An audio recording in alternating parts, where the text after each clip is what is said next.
What's up, y'all?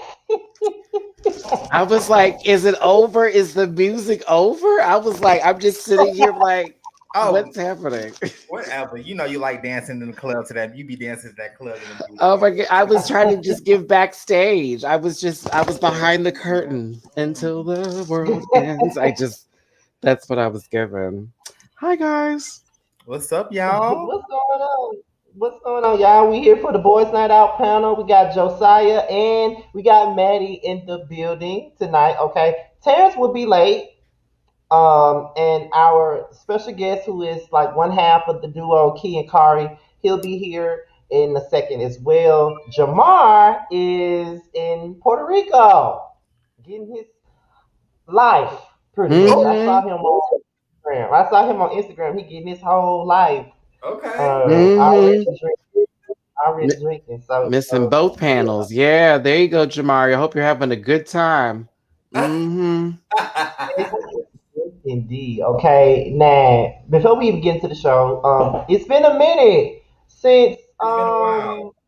yeah, it's been a while because Maddie hasn't been on in a minute. So because somebody DM'd me this morning, so where is Maddie? Where I said, listen, Maddie tried to come last week. He tried to come.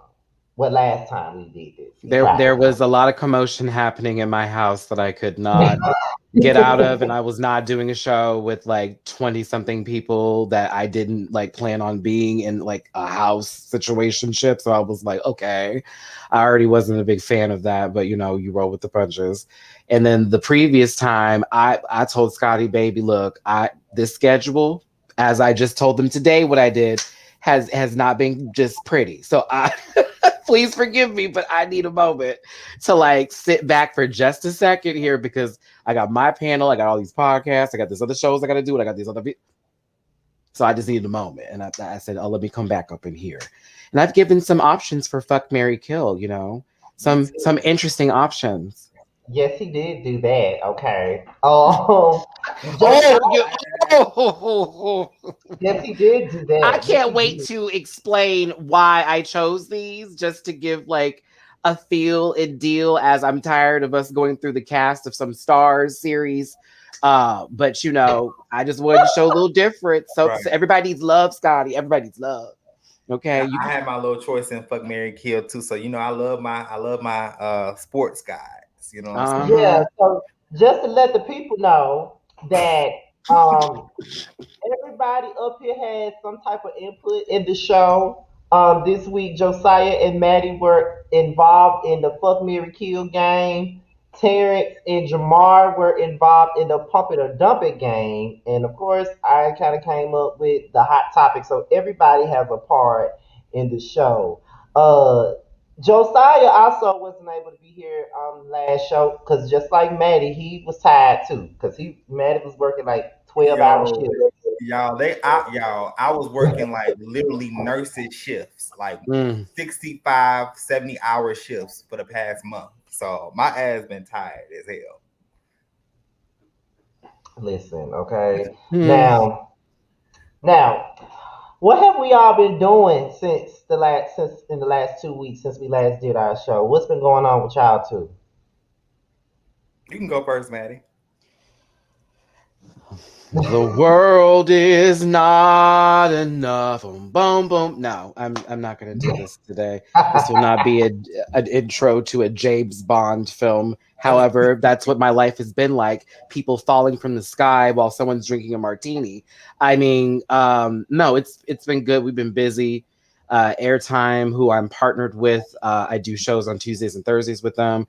They've been a blessing for me, as you know, on YouTube, covering everything Drag Race. And now that they're popping out seasons like, Cornbread at a Southern Shop, I'm like, okay, I'm going to be just fine. So right now, Holland's on. UK just announced their cast. All Star 6 is currently on at this time.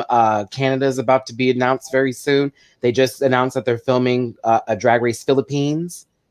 Like they're casting for that. It's going to continue. And there's also some other things in the works as well. So it's been a busy time. Podcasting great on stereos on Monday, Wednesdays, and Fridays. Of course, the panel on Sundays. And I'm gearing up for my birthday trip in September. We booked the house. It's going to be some of my close friends. And I need this motherfucking trip. No, I'm a Libra. Oh. Yeah, so I'm right at the cusp of Virgo Libra, but I'm past the marker to the Libra side in September 24th. So I'll be in San Diego going to vineyards and getting pissy drunk in wine country, and also doing tequila shots and tastings. I think we're going to go to a theme park just for shits and giggles. Yeah, and I bought a caftan, so y'all should know what my fantasy is going to be giving for that trip. I'm going to be my full what's the Paris is Burning fantasy. I'm as free as the wind. Oh, I'm going to be doing that on the beach. Absolutely, yeah, for my birthday. Well, we go on vacation. We got to go some wine tasting. Okay, we're gonna get you on the wine. Because Scotty don't drink wine like that. Oh, you got a wine tasting will get you there. Missing out. A wine tasting will get you there. Well, Jamar actually, with me and Jamar talked yesterday. He had told me, I had asked him, was you going to his premiere in October? And he was like, well, nah, he got his birthday trip coming up. I'm like, God damn, every time I think we all be together at the same time, it just Jesus. But I did say that all of us should just try to like do something and try to meet up with one another. Like maybe me and Jamar and Terrence could fly to Houston to see you and Josiah, or maybe let's go to a different city. Let's go to Miami. Let's do something like that. I was thinking of Washington, D.C. Like, it's how many of us? We could rent a little house for like 2 days or 3 days or something like that. Yeah, we could split that bill down. See, I'm about See, this is how we go. This ain't gonna be you coming over to my city and sitting over here in this Airbnb while I'm in my house living regular. And you get to live the experience. No, bitch, we're living it together. We're gonna live in someone's house together. I'm gonna use your utensils with you. Okay? Did they leave the right toilet paper? Nah, we're going to the store. Who's got the rental car? That's how we do a trip. So that way we're in an experience that we all could share. But look at me. I'm sorry, Scott. Yeah, no. That's fine. Like we need to do something because when Josiah was supposed to be in Atlanta with me. Oh Lord! Oh my! Don't do it, Scotty. Don't do it. Josiah waited till the night before to try to buy his ticket. Now Josiah. If my ass knew better, I should have known better. I was like, child, this is my overtime check. I've been working like crazy at work. I was like, I got it. And then I saw like Maddie, tickets from Houston to Atlanta, $330-$40. And that's nothing for a first day. That's nothing for but before the day you need to go, bitch. You got lucky there. The motherfuckers will be $500 to $600 sometimes. Oh yes, girl. Like, see, here's the thing. You need to buy shit a month in advance at the like that's your breaking point. Because once it gets closer, that price just goes wee. And you also, I'm gonna show you an app to download called Hopper. It's a really, really good one. It price watches for you, but that cheap flight might be Spirit though, brother. That's why it may be concerning. All right. I can't fly ramen noodle soup airlines. I can't do it. Any airline, bitch. Now, Scotty, no shade. Riding the Greyhound. No shade.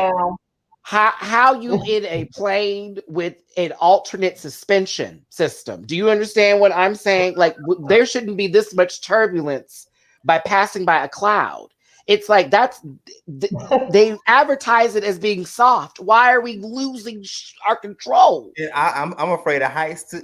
Look, and 4 seats in a section. Oh baby, no. Oh baby, no. No shade to Spirit. I've flown them once before, but I've only flown them once before. Do you understand how that worked? I did it one time. Okay, that was like the Johnson & Johnson shot, everybody. Just one time is what you need. My arm was sore afterwards, I'll tell you that. Now, Maddie, I did see some flights on Spirit for like $72. And there's a reason. Because you would have paid $35 for your luggage. You'd have paid $25 for the carry-on. You'd have paid $15 for a blood swatch. 10 cents per liter of urine that you pour into their canvas, bitch. You would have to pay. You'd have to pay. Airlines is horrible as well. That's why it's bullshit, because the ticket's not actually like, girl, they get you. It's like you could have paid for United a basic air flight for $130 and actually got like a nice flight and actually sat somewhere decent and paid $30 for your luggage. You paid $20 extra for a bit of comfort with United. Right. Look at me. Southwest is my favorite airlines, and then Delta is my favorite airline. See, I'll do Southwest for the 2 free check-on bags. That's everything. Like they're stupid for that. But then also, no one gets to pay for a first class seat, so first class doesn't exist. It makes sense, right? Right. Delta, I can't do because they be losing stuff sometimes, and they be looking at you like you crazy. And I lost my switch on a Delta flight, so y'all girls. American Airlines, they lose bags for free just for fun. I don't like American Airlines at all. They'd be like, "Oh, you have luggage?" Right. I wrote maybe about like 3 times. I can't fuck with American Airlines. Bitch, they like, we're not gonna put your luggage in America. I know that much. It's gonna find somewhere else. Well, when I flew to Atlanta last week, I flew Southwest for the first time. How was it? Cool. I mainly flew with Spirit or Delta, but I flew with Southwest this time. It was actually pretty good. Like, the last time I flew somewhere, it was with Spirit. I had to pay for this. I had to pay for my seat. I had to pay for my carry-on bag. I had to pay for some peanuts on the plane. That's right. That's right. Peanuts from Dollar Tree. Girl, they gave you a menu and said, "Where is your coin todas?" I said, "Bitch, I'm in the 3rd seat of 4. You're lying. It's a double middle row. Like, what you mean? Like, what are you talking about?" Right, exactly. And listen. I understand it. When I saw them M&Ms for $4, I said, "Run, Pam, run." The ramen noodles was $7.50. I said, "Girl, whose McDonald's order is this? Right. Who's number 5? Did we just get? Are there going to be sweet and sour sauce with these noodles?" I was confused. So with Southwest, you get your little Chex Mix bag because they don't do peanuts no more. It's Chex Mix. Okay, what boarding group were you in, baby? See, Southwest, they gave us their Chex Mix too. That's what they gave us on Southwest. But what boarding group did you get in? Because that's where the Southwest flight can get ugly if you're in the last boarding group to get in there. If you get A, you get A or B. Okay, so if you're B, you're on A. Oh, so you were good to go. So you got to pick your seat. Now, when you get to B, you're like, "Okay, bitch, hold on. Let's see what's available here. There may be some windows left. I might be good." An aisle or 2. I don't care. I be riding C sometimes with Southwest, and sometimes I get B24, B25. I need a early B or an A, because when I tell you I hate sitting in the middle, and I had to do that for my flight to Atlanta to go see Jamar, and I was over it.com. This one lady was a white woman. She didn't want to be near me. I was like, oh, okay. She was all doing all of this extra stuff. And I was thinking to myself, you knew where we were going today. You knew where you were going to sit down. And the other man, it was a Trump supporter, which this was lovely. I was like, oh, okay, this is going to be great. Mm-hmm. Who had an ashy leg that was hairy but ashy at the same time. So I didn't know if he had a dandruff problem on his legs or if he missed head, shoulders, and legs. I don't know if they make a brand like that, but it was flaky. And I was looking at him like, I hope he don't receive himself on me or something. I got nervous, but the flight got stuck on the tarmac for a good 3 hours.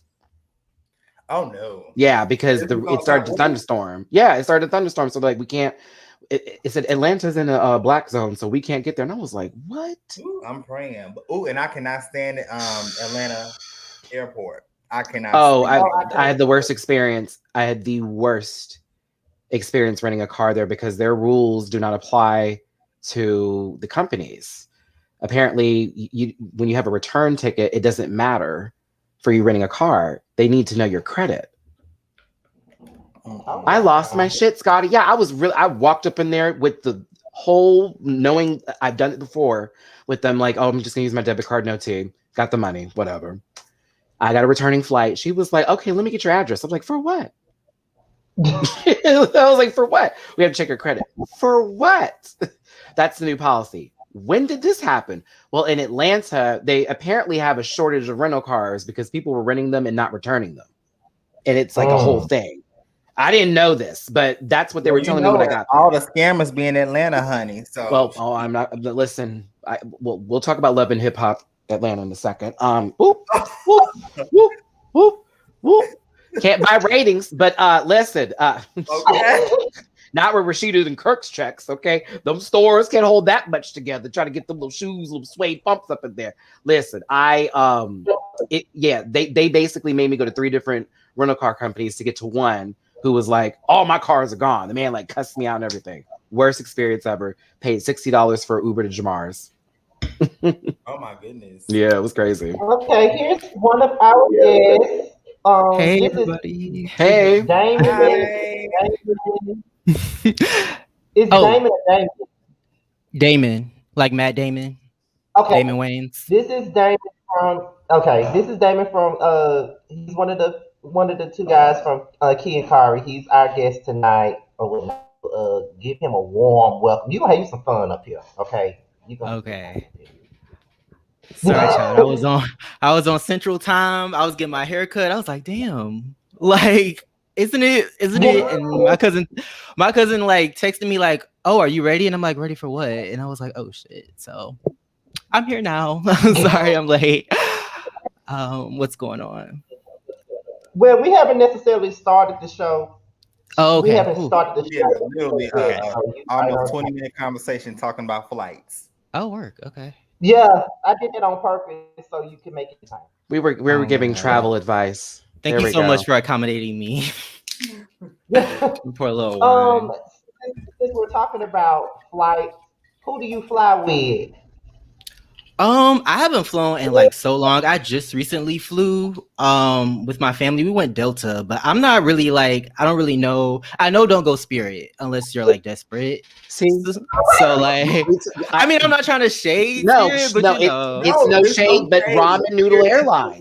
It's fine. It's nowhere else can you get a bowl of noodles on a goddamn flight for $7.50. Nowhere else. It's very a la carte. Like if you don't want Wi-Fi, if you don't want a pillow, like or water, very that to breathe. If you don't want those things, then a seatbelt. Who needs that? If the plane were to eject on the airplane, somebody gonna be fighting.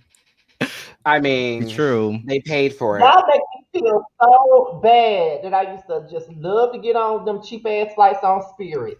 I did 10 years ago. There's nothing wrong with getting on speak. It's no shade, Scotty, but it was 10 years ago. It was a decade ago the last time I gave them when they first started, and everyone's like, oh, it's cheap.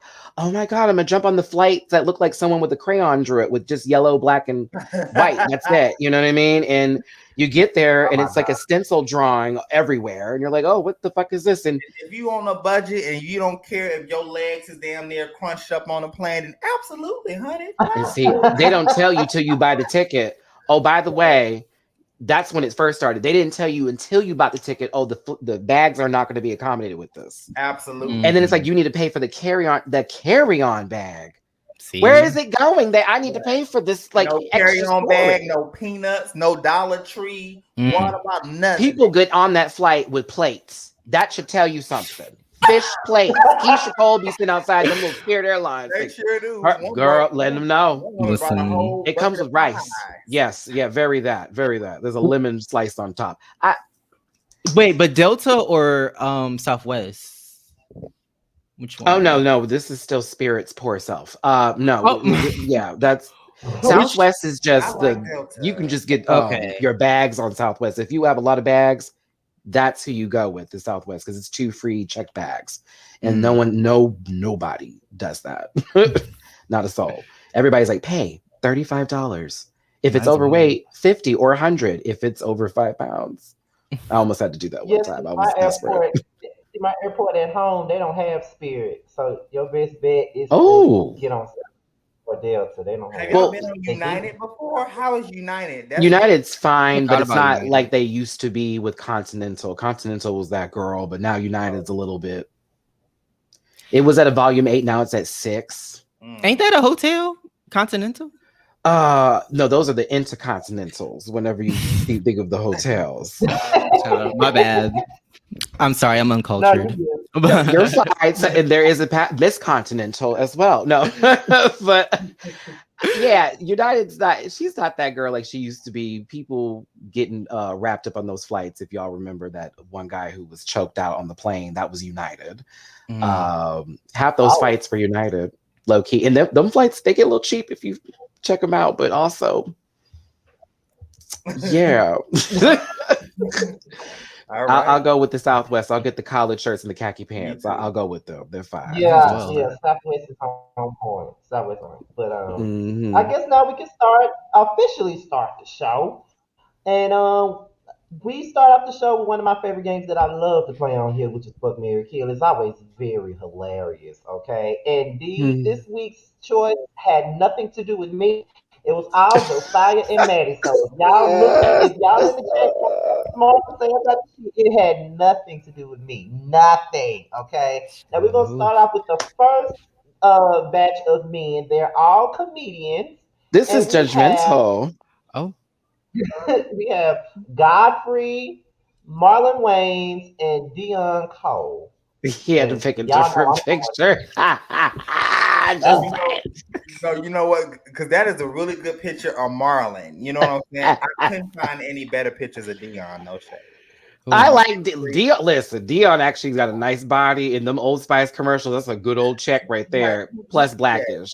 He smells good. He also gets that nice voice too, that little low raspy, like I will speak something nasty in your ear, like late at night kind of voice. Very, very by the fire. Very that. Yes. Very crackly. Yeah. Godfrey's Melanin Love. I love me some Godfrey. Well, y'all know last, so I'm gonna let Josiah go first. Okay. And then Damien, and then Maddie, then me. I'm excited for Scotty's opinion. Okay, well, this is my opinion here. I would have to fuck Dion. I love a man that can smell really good. You know what I'm saying? And Old Spice, that's one of my favorite fragrances. I use Old Spice Swagger when I take my shower. I have the Swagger deodorant. So, and also, you know, he's a very nice older gentleman. He's a very handsome older gentleman, but he looks like a fuckboy. If I'm being honest. Marlon, I would have to marry him. He's a very handsome, mature guy, and he is funny. You know, I love funny guys. So all of them have that spark when it comes to the comedian side. But when it comes to Marlon, he's matured a lot. You know what I'm saying? And Yeah, I would have to marry him. I would have to kill Godfrey only because I only see him as the homeboy. I don't really look at him sexual like that. I don't really look at him in a sexual way.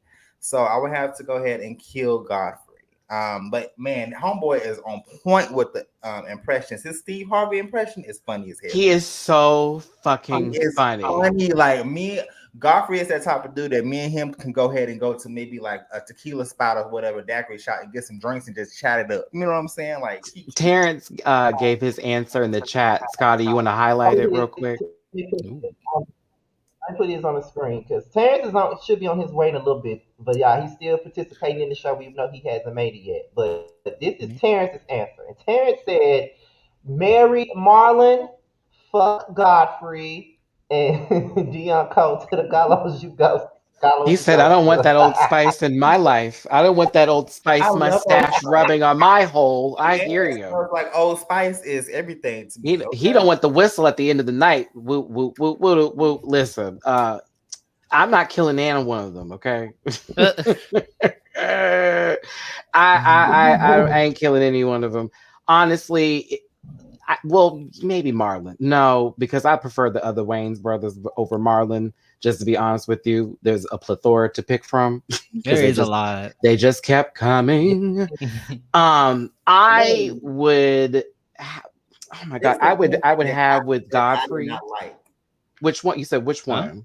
That this shared person. That's what men who only date light skin say about black women. I only see them as my sisters. Excuse me.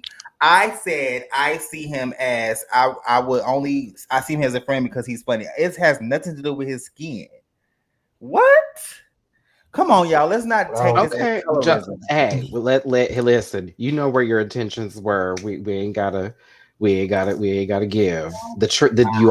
are trees, but we ain't gotta drop the fruit down. Okay. So back to my answers. Godfrey, I'm fucking you down, baby. Listen, I want yes, I think he's funny. He's also built. I know he goes to the gym. We there. Marlon, yeah, I might have sex, but then later on I'm mad at him, so I'll kill him. So that's where my kill would come in just a little bit. We had one good time, but he ended up joking about me in some comedy show, and I had to run him off the freeway or something like that. Yeah, very the hills. Yeah, very that. About you?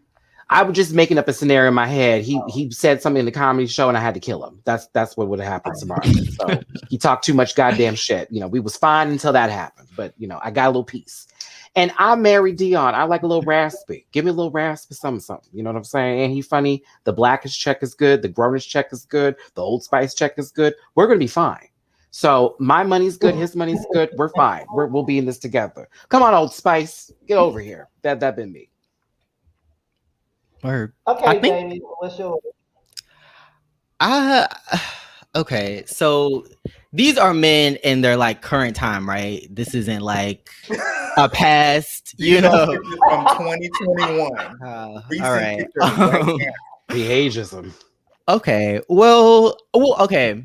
I guess I'll say I'll fuck Godfrey, I guess. I don't know. I feel like he's gonna tell all my business, but it's fine. Instagram Live. No. Or isn't he always on Vlad TV or something? That I don't know. IG a lot. Every time he is gonna talk about your ass. He be on IG all the time.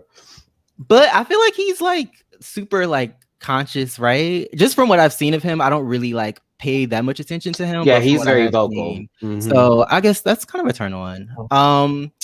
I guess I would marry Marlon. I don't know. I'm still thinking of the Wayans brothers Marlon. I haven't really paid attention to him since then, really, to be honest. So I guess I'd marry him. Dion kind of gives me uncle. I'm so sorry, but I feel like I have an uncle that looks and acts just like him. So I'm gonna kill him, unfortunately. I'm telling you, it's gonna be Sweet November, and all of a sudden you'll find out that's the one. No, I'm just kidding. Not my uncle. He was never your uncle. Listen, he does give uncle vibes, but also he's not my uncle. So I would be the one at the party who actually plays with the uncle, and I'm like, that was mine, but never the daddy. See how that goes, Scotty? I got to hear these from you because I already know. I have a feeling. Okay.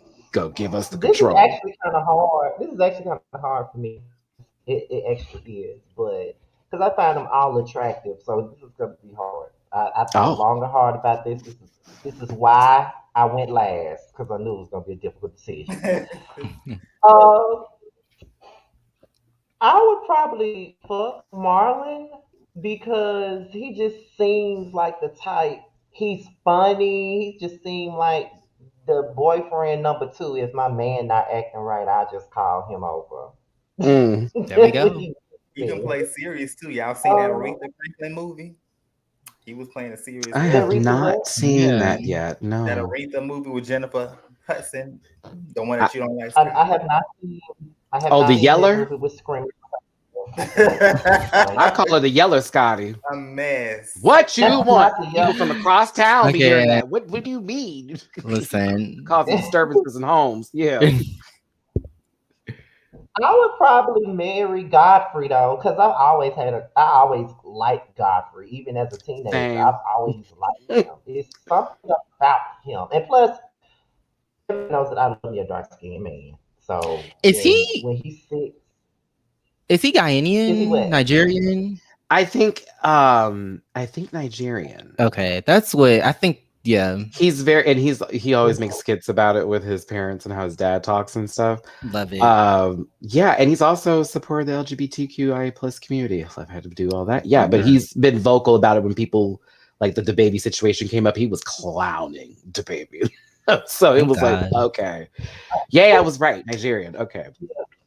I've always loved Godfrey, and you know, he wears tight ass shirts, and you can see his little chest poking out in them and Mhm. stuff. Oh, Jesus. Oh, excuse me, y'all. It's been a Um, year. We love a big chest. I'm telling you. What a big chest. I need pillows. I God. need something to lay down. Like, come on. That's a Sealy 30. Come on. Um, when it comes down to Dion Cole, I hate to kill him, but I will. But he's still attractive though. But like I said, this was a hard one. This was a hard one for me. You know, either one of them can get it. But if I had to choose, then that's my choice.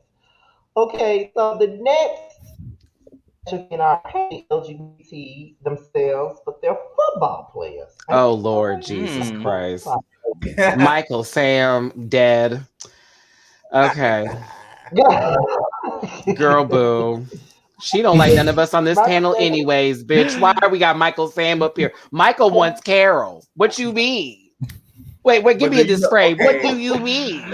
I cannot. But Bitch. Maddie, do you know the rest of these players? Do you know I Ryan? know, I follow. I used to be a football player, but Okay, come on, football player. yeah, I was forced into it, but they let me do track because I was in varsity freshman year. So I was like, okay, I'm gonna let me do one.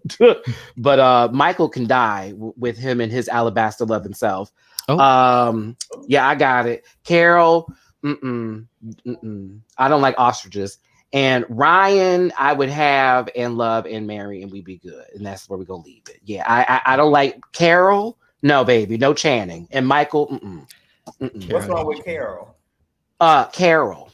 Is his last name is Nassib? Is he like part something? I don't. Is he Middle Eastern? What's going on? Carol. Like, Is he a spicy white? did we really give this time? Like, Carol. Well, Carol is one of the most he is the first openly gay football players that is actually in the league The privilege. right now. The That privilege. came out. The privilege. Most football players that came out, either got drafted or free agents. Okay. out here that See, came out. but we have to talk about this Josiah because Michael Sam was the first one that was like openly doing something before Oh, he yes, got that's drafted right. into the league, but they didn't let him go no further because his ass was too gay in the first. Like it was like you already gave us like the pot, so now we can do what we want to do with you. Now Carol's ass was in there with the privilege of being. I'm asking for straight, and then now he's like, okay, I want to be gay. I'm fine with him coming out, but I'm also not going to applaud somebody like that. I'm just not going to do it. Just like that guy on The Bachelor that came out and all of a sudden he's not going to fucking show. I can't do that. Like, girl, please. Carol. Aunt Carol. Carol. I ain't fucking no one named Carol. I said I was a sissy, honey, but I'm fucking no one. Carol. I'm not going to do it. Well, first of all, I don't know Football in Canada. I I ain't never heard of that. I mean, no shade. I'm just like, oh, there's football. Like, is it soccer? No, I'm just playing. That's in Europe. But like, you see what I'm saying? Like, what is Michael Sam doing besides the old pictures of him kissing that white man? I just I don't find Michael Sam attractive at all. Something about him is just scream like it screams. I love snow bunnies. And he looks annoying. He looks like he would get on your nerves in a relationship. I'm so mad just looking at his picture right now. I'm like, ugh. Like, ugh. I can't stand looking at him. Like, it was so embarrassing. Like, girl, you had the opportunity to actually be a voice and have some space, and you chose it at that time to do what you did. And you went on this 1-year campaign tour of My Femininity in Me. And then all of a sudden now we can't even see you no more. And here come Carol. Hello, guys. Girl, if I wanted to watch the Muppets, I'd pick up Disney Plus.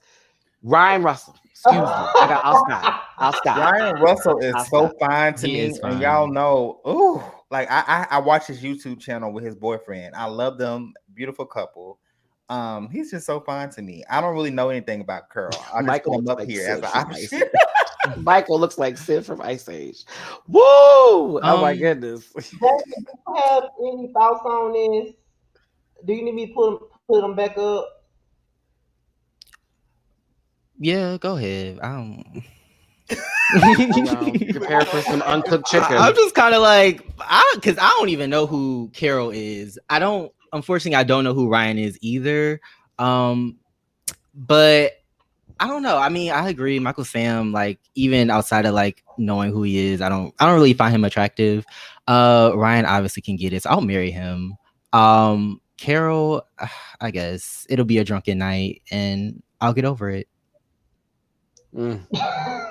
It's always Carol. It's always a Carol. Always a Carol. It should be Karen. Now that would be hilarious if his name was Karen. I don't know if y'all like tall dudes, but Ryan Russell is 6'5". That's an enjoyable feat. I am happy for the climb. You know, tall men scare me. I have no idea what he means. They scare me. I feel like anytime you have to look up at somebody, like I literally have to like. I'll take the stairs. I feel like that's the best sex. Okay, do you mind me asking you, like, are you like a top, bottom, or verse? I'm verse. Verse. Okay, so you know you're 5'7", he's 6'5". He can maybe pick you up. You know what I'm saying? And yeah, it might be fun in the bed. Look, he said, "I don't know if I want to have that airtime. I don't like roller coasters. What do you mean? Like, what are you talking about? I just want to land safely. That's all I want. Listen, I like to climb trees and I like stairs. I won't take the elevator. I'll take the stairs. My thighs need the workout. Oh my god! You know, I just don't. Like sometimes a stool will do, but you know, we can take the stairs. I don't know. Like, how tall are you? I'm 5'10". Just like, how tall are you? I'm 6 feet. Oh, work. I thought you were shorter than that. To be honest, like all rhythm. You know what I mean? Everybody thinks I'm shorter. No, I'm 6 feet. Damn. I'm gonna have to see it to believe it. I'll be real with you. People thought I was short too until they saw those pictures. Like when I took those pictures with rocks and stuff, they was like, "Oh, we didn't know Scotty was that tall. We thought he was short." When? Where? I wouldn't think you were like short, but I wouldn't think you were like super tall. How tall are you? I'm 5'10". Oh, okay. Really? I thought you were 6'2". Hell no. Oh, he said you play basketball, Scotty. Work. Go ahead. Varsity? No. Scotty, I thought you was taller than me. What the hell? No, I'm just 5'10", 5'11", way in there. So okay. But I'm sure. I really make no choice because let me just put these back up here one more time. Oh my god, I gotta see this thing again. He is over it. I'm screaming. Like Michelle Sam.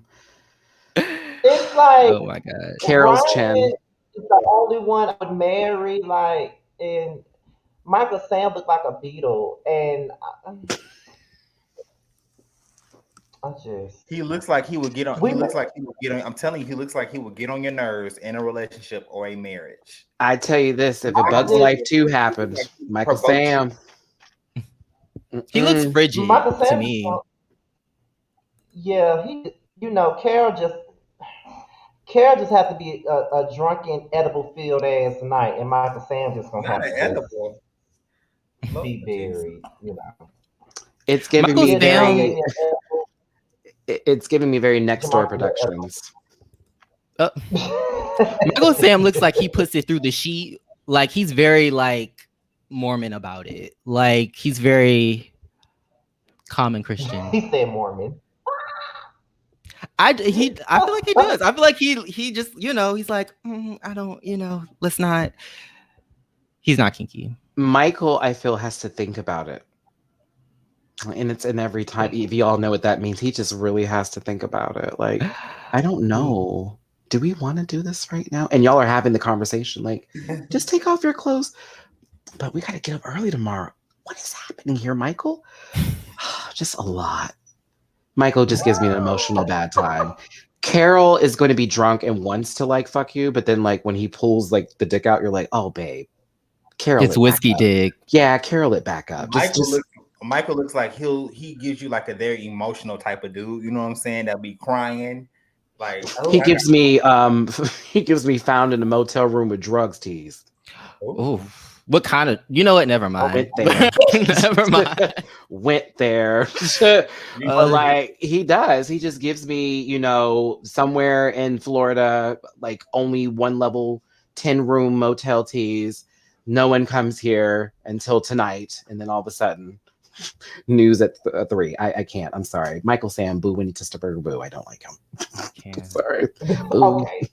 Okay. Well, next up is our next game, which is also one of my favorite games because it has a lot to do with music. It's called Pump or Dump It. Okay. Now Terrence and Josiah are Terrence and Jamar here who's in PR. Those two are the ones who are behind these choices.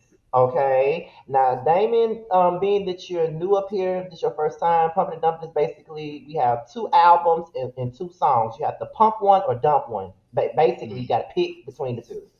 Which one would you pump and which one would you dump? So. I don't even know who decided. Where is Terrence? But the first one is Terrence. Because I think Terrence is the one who chose it. I'm like, we got Terrence choices here. I need a narrator. So here we go with the first one. This is at TLC, Lord. Their album. You decide to choose their worst albums for us to say that again. Their worst ones, okay? Worst ones. So, Josiah, you can start. Why I gotta start? Okay. So with the albums, right? Like I'm not even trying to be shady, y'all, but I don't even know a song that's on their 2017 album. I don't know not one song. So I felt like when Terrence gave me the choices, I was like, I want to say Terrence, sis, really. But I guess I'm gonna have to go with TLC 3D because I don't know no songs on the self-titled. I'm gonna call this 3 default. That's what this is. TLC 3 default wins because I never fucked with the other one, so I'm like, nah. Patty, do you know what song that's on this self-titled album? I'm looking it up, friend, because I was confused. I thought that was like some background for a phone wallpaper or something. Let me see here. I done forgot about these babies. They had a song with Snoop Dogg called Way Back.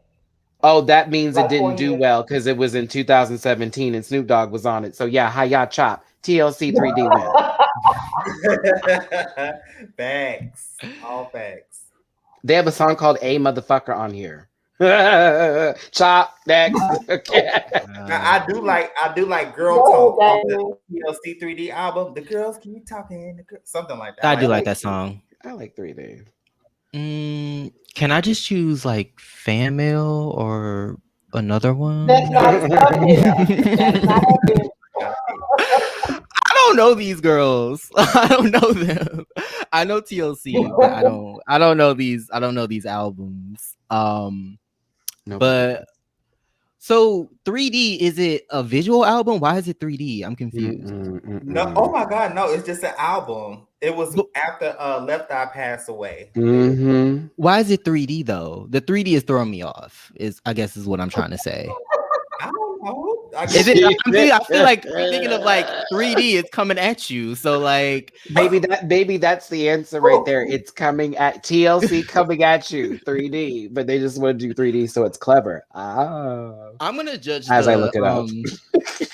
I'm gonna judge the covers. I feel like I'm gonna go with TLC 3D because this is just giving me more mystery. I don't know what's going on with Chili's like. I don't know. It's like a shadow. It's Raven from Teen Titans, so she's about definitely to giving that. Yes. It does look like Raven. I love Raven from Teen Titans. Love her. She's my favorite. They said that is this really the name? They originally were going to call it Second Nature, but they called it 3D instead. Yeah, those are both of those. Yeah, it would have been too easy. Terrence said the reason why he picked these. He knew that everybody would go for Crazy Sexy Cool or Fred Mill. That would have been too easy. Hell, this one too easy. I mean, it's a low easy, but you know, it's a low easy. It's a low easy now. Now for me, of course, I'm going with fucking 3D. Mainly because of Girl Talk and Damn It. I love both of those songs. Those are probably one of my favorite TLC songs, and they're also their most underrated because they wasn't as huge as the rest. But the other TLC album, that was the last one they put out, and when you listen to this shit sounds like straight up Casio keyboard type shit, and it's awful. It's awful. I don't know what the fuck they were thinking about when they tried to put that bullshit together, but that was a mess. Like very UPN. I know some artists have like trouble moving with the times though. Like when they're like big in one era, like of course like some artists can just move with the times, but I know like some it's like working with different producers, you know. I think Left Eye Passing was really the nail in the coffin for the group because it's 3 of them. And then when they tried to do a show like I was just referring to on UPN to find another member of the group for whatever fucking reason they needed to do that, you could have just had a legacy of the two of you being the last of this group and forever in the memory of Left Eye. But at the same time, I know them as artists, they wanted to do stuff. But, you know, T-Boz. Why didn't Chili ever go solo? What would she do solo? I'm sorry, no shade. That is a good question. That is a good question. It's like I love Chili. What would she give? It would give me JC Chavez from like NSYNC doing solo teas, all tea. But then again, I can't see T-Boz being solo either. Like her sitting with a camel toe top and a kimono wrap giving this. No, we've seen Tisha Campbell. Like we've seen Tisha Campbell. I'm still here. That's all T-Boz would have gave. No shade, y'all. I like these people. I still bump. I'm still here. Okay? I like these people, but it's just, what are you going to do? You know what I mean? What is Chili's sound going to be like? Are you the vocal arrangements? What would they give? Like, would Usher show up? I mean. Well, you know, she tried to go solo. How many years was that after that? Because I think I was still in high school. Because 3D came out in 2002, and I think I was in the 8th grade. So I was senior freshman year. Going into my senior year in high school, I think in 2006, Chili tried to go solo because she had a record called Game Proof. And then she had another song. Then she was working with Missy Elliott, but the album never came out. So because that was when Missy was. That's when that break happened for Missy too. That was when that because after the Cookbook, and that was 06 because I was in college and I was like 05. That's when that motherfucker came out. And I like well, I think it came out in 04 actually, but I went to college in 04. Yeah. We'll keep that story. Yeah. Age. But. You see Missy try to come back now. Look what happened. I'm gonna do the same thing. All right. I mean, it was nice, but nice is not nasty. We want nasty. Okay. You see this generation of people and the and the ahs and all that type of stuff. So I don't know. I like you, Missy, but a producer you might need to be for a second, but you're still legendary. She's Legendary. still Always. absolutely. Always. Yes, yeah, I will be legendary. Not Okay, Chili so doesn't give next up solo, is she the- gives group model. Now, next up is it's the songs version of the Pump It Up game, and this is another girl group from the '90s. These were chosen by Jamar. Are Misha and Irish These in names here? were I hope not. Nah. Okay. no, they're not. And This is the escape version of Pump The It Up travesty. The and you have blueprint. Who Can I Run To and Do You Want To? Look at Candy. Oh my god, yeah, I was about to be shady as hell. Side note, y'all know that little thumbnail, Tiny looked like she about to kill somebody in the I was going to pick that one. I was Bitch, like, no, no. let me not be fucking shady. Because Tiny- Tiny looked like a fucking psycho killer in that screenshot. No, Tiny looked like she's telling that little girl, hold on, baby. We gonna get you over here. Shh. There's gonna be Tip gonna talk to you. I'm telling you, all the I bodies they cannot. transferred over. She was Tiny, giving you me know you did it. You and shit. Ti. What was the song choices again? I was so focused on Candy looking like she's about to beat up. I'm a drag her in this bitch. She's giving very that tease, right? oh yeah, very me mugger. Yes. It's Who Can I Run To and And do you want to? Okay. I would have to go with Who Mhm. Can I Run To, because that song right there is a legendary. I still be singing that song. Not Biggie Smalls in the white suit. That is so rude. Goddamn. Girl, you was just up in here talking about respectability. You gonna drag Biggie into this? Listen, you better leave that cockeyed man alone. It's gonna be Do You Want To? Mm-hmm. Yeah. The other one I hear For me, I hear it's often. probably- Yeah, for me, these are both my favorite Escape songs, but I think out of all the Escape songs, my favorite one is Do You Want To? That's what I think. Oh my god! So I'm the Out of- only one on the island by myself. No, it's a good song. I'm picking Do You Want To, because if I hear it, I don't hear it as often as the other one. So it's always like, oh my God, like, yes, like play it, turn it up. So that's why I'm picking it, because it's not as hurt as much as I was other. in love. Do you want to? Candy's scaring me, girl. I think she's staring in my soul right now. What did I do? What did I do?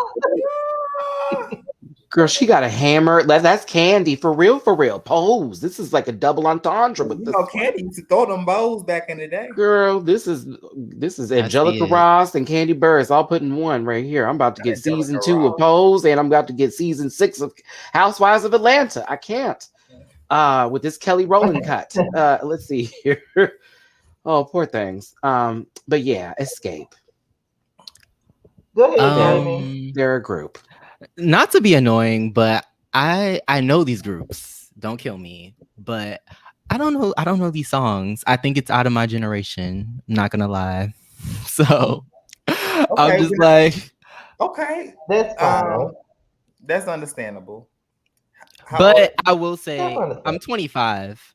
Okay. So, I'm sure if I probably heard one of them, I would probably like know, but like those songs that you hear and you're like, oh, I know that song. You probably heard it. Yeah. Especially if you heard what is it, Luke Nasty, that As I Stand This. Yeah, you probably heard that song. Yeah. But I guess I'll go with the group that Candy's in, because I don't know. Well, she's in both groups. Is she? Both songs are from that group. Baby. Yikes. Baby.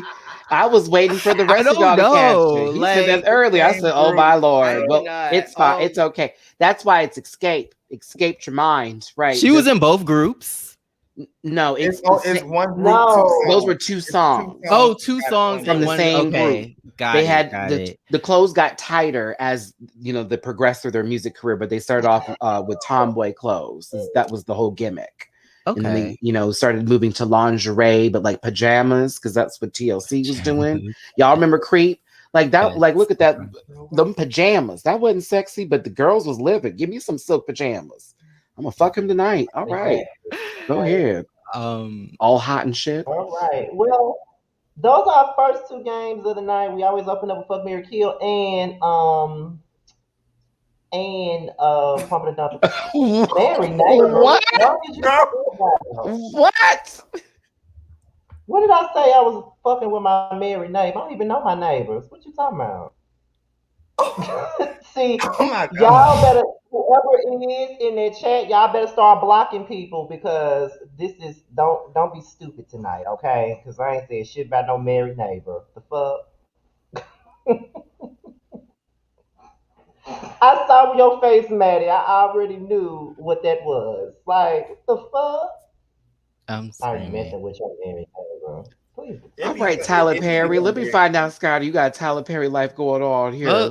One man in one room writing your life, okay? I know no one. Nah, look, he probably laying over there in that bed. You see that bed to the left of Scotty? He probably laying in I there. think he means Terrence Scotty. That's who he means because it ain't me. Well, I mean, Melissa's not here to tell her side of the story, so Andy is gonna have to move on to Teresa or somebody else on this cast because, like, clearly, yeah, he got you mixed up with Terrence. Look at you, Terrence. Look at you. Your clothes are now in Scotty's closet. Scotty got accused of wearing the same clothes as you. Listen, that's who he got me mixed up with because it wasn't me. Baby. Okay. Now, you know, if my name had came up, I'd have laughed too hard. It's been a long time. I'd be like, I wish I would have known about it. When did this happen? Like, that caught me completely off guard. I'm like, my married neighbor. I don't even know these people over here. How you see? Barbara and shirt. Wait, I can't. I'm sorry. But how long you been standing and you don't know your neighbor, Scotty? Do better. I don't know my neighbors. I don't know these people. I don't like people that are close by that I know can share a wall. No. I know my neighbors. It's an old nosy ass lady. Yeah, my roommate, she's a girl. So that's you live with your wife. If that's a 2-bedroom, y'all live in separate homes. I said we're roommates, ma'am. She's talking about some. Oh, that's. I made up a whole story. A ghost lives here. That's who takes up the second room. Wait, she said what? That's what? She tells them that's what they all say. I said, girl, she's so damn nosy. She ain't. She like in her late 70s. She be sitting on that porch smoking weed all day. So good for her. She ain't got nothing else to do. She ain't got nothing else. Exactly. I mean. Listen, when I'm that old, I'm probably gonna be in people's business. Don't let I won't have anything to do. Out there. She gonna have to try to have a full hour conversation. You know how people be having a conversation with you. You be like, okay. Well, you talk to her. She probably don't have no one to talk to. You may make her day just having a conversation. You also don't know that lady could be leaving something in her life for you. You the next day falls out. Josiah was so kind. I left him $200,000 in my urn. No, I'm telling you, she gonna be talking to her church friends. I be talking to that lady like at Kroger every day. She's a little loon, but I talk to her because I don't know what's going on with her, but I talk to her. It's one thing to have good conversations, but when you so nosy, I mean, you don't gotta give your business. Make up stuff now. Just I had a cheese sandwich yesterday. Do things of that nature. You don't have to give them the whole story. You could start to elaborate on your life. Just remember your lies the next time you see her. In case she kind of asks. How old are you? You married? You got kids? I'd be like, yes, 2. I got it. 1 here and 1 in Dubai. Like fucking with her. That way she'll leave you alone. I'm screaming. Oh Lord, I can't with you. I'm telling you, you'll scare the lady. She'll be like, that man is crazy. Okay, well, coming up next here is our hot topics. As you guys already know, we do this show every 2 weeks, so it's been a lot to, it's been some things to talk about, some things that we felt like it just wasn't that much to talk about. But yeah, when Terrence be up here, like he do like to see Wendy on the screen. It'd be so funny. He gets mad. There's so much deconstruction happening with her cheeks and her jaw. Like, I feel like it's giving like sleep paralysis demon. Like, well, that's Jeffree Star. See, that's reserved for Jeffree Star. It alternates. Jeffree on Mondays, Wednesdays. Just like the Babadook. Oh my God. There we go. Or that movie Following. Oh. I just turn around as a different person. I can't. I cannot deal. Okay. Some 80s horror music. Can you imagine when you was walking behind you, ready to touch you? That's the real Freddy Krueger. What we're gonna do is we're gonna start it off with some with the light stuff. That's what we're gonna start the hot topics off with the light stuff. And the lightest thing about this is today, Aaliyah's second album, One in a Million, is finally available for streaming. Okay, as we already know, for the last couple of years, people have been begging for her music to be available for streaming, available for purchase. You couldn't find shit of hers in anybody's record store. You can only find that first album, which was pedophile laced by Oh, R. have Kelly. mercy. Urine laced. Excuse me. Ugh. This is the only one you can find. One in a Million came out this morning at midnight. Her next album after this, the Red album, the self-titled album, that will be coming out on the 10th. That's- And then That's what I'm waiting for. yeah, that's my favorite. I'm waiting on the Red one because that is that's my favorite one from her. But yeah. I was happy. Yeah, Good day. and I think the I Care For You one comes out after the Red one comes out. But I just want to say that I am glad that they're even putting her shit on streaming platforms. And on top of that, the One in a Million album is number one on iTunes on both R&B and the iTunes main chart. One in a Million is number one on both. The songs One in a Million, If Your Girl Only Knew, and 4 Page Letter are all top 10 on the iTunes main chart. So the people been waiting for this to come out. But how y'all feel about it? That's all I've been listening to since it came out this morning. I haven't listened to anything else. There are some, that album is always legendary. Now there are some songs, I'm like, okay, every song is good, but I have a lot of favorites on that song, y'all. Wow. The number one favorite is If Your Girl Only Knew. That's my favorite That's a one. damn, man. Did his thing on that album. Missy too. Shout out to them. I love If Your Girl Only Knew.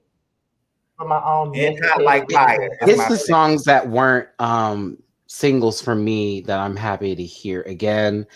Heartbroken was one of my favorites when I was growing up. I was like, yes. Like Everything's Gonna Be All Right was cute. It's like a different version of that. There was also a couple of the older songs that she redid. Aaliyah has such a beautiful voice. I think it was, for me, A Girl Like You featuring Tretch is my favorite song from that album. So I was like, oh, bitch, I finally get to hear this again. Lovely. But no, I'm ready for the Red one.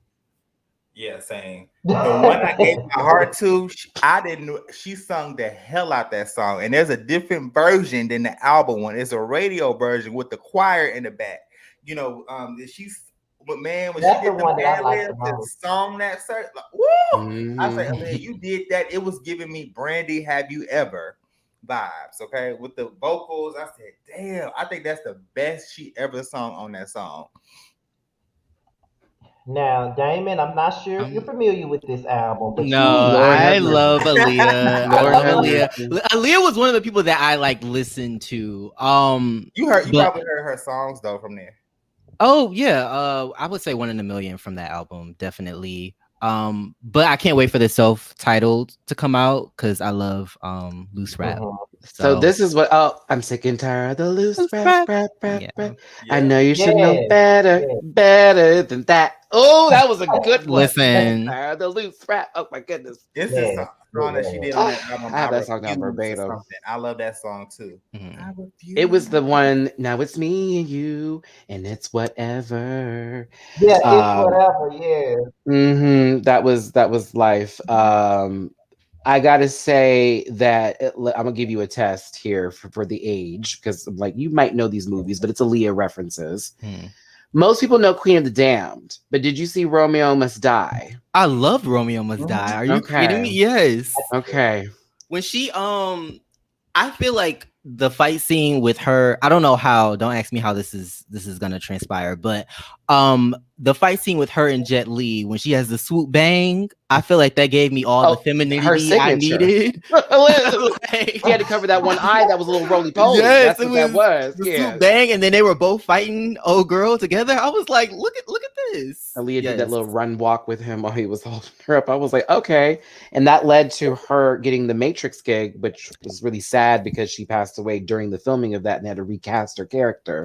And it was like, oh, you were on your way. Yeah. She was on her way. Yeah. It was booked up into 2008. I feel like she would have definitely became like an actress because even though like Queen of the Damned, the reviews weren't good, she was good in the movie. Like she was really like she sold that character. I think that's what her goal was to just transition out of music into acting because they were considering her for like a lot of stuff and everything just took place the way it did.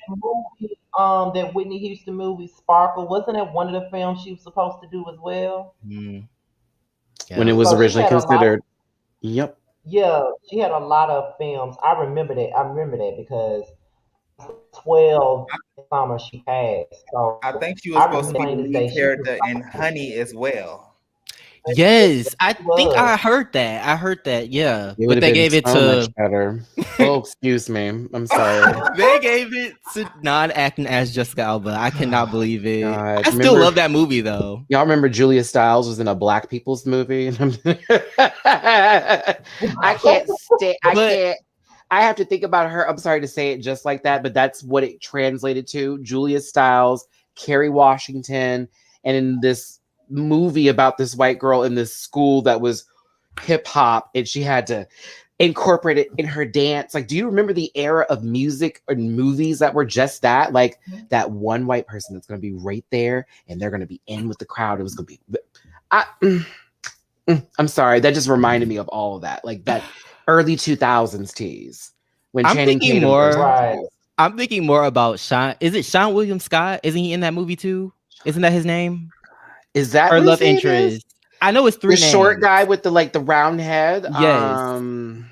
But he literally became typecasted as like that white, that black dude that I grew up around a bunch of white people. Yeah. And like now he's like, oh, you act white, you talk white, like he's that, because he was in Cruel Intentions too. Oh, Step Up. Yeah, and that was yup. So, see, Drumline was actually the tease. No shout outs to Nick Cannon here. You know what your issue is. But Drumline I was here for, because that was like the Southern bands and the schools and all that. But when we got to my name's Katie and I'm in class with you, and there was this bullshit ass dance like that would always happen, and all of a sudden the one guy who is the nicest looking black man up in there, it was just so weird. He has this ghetto girlfriend. It was like, what is this? Like, why are we doing that? So I don't know. That was the early 2000s for me. That was the same script. Same script. Look at me bringing up old shit.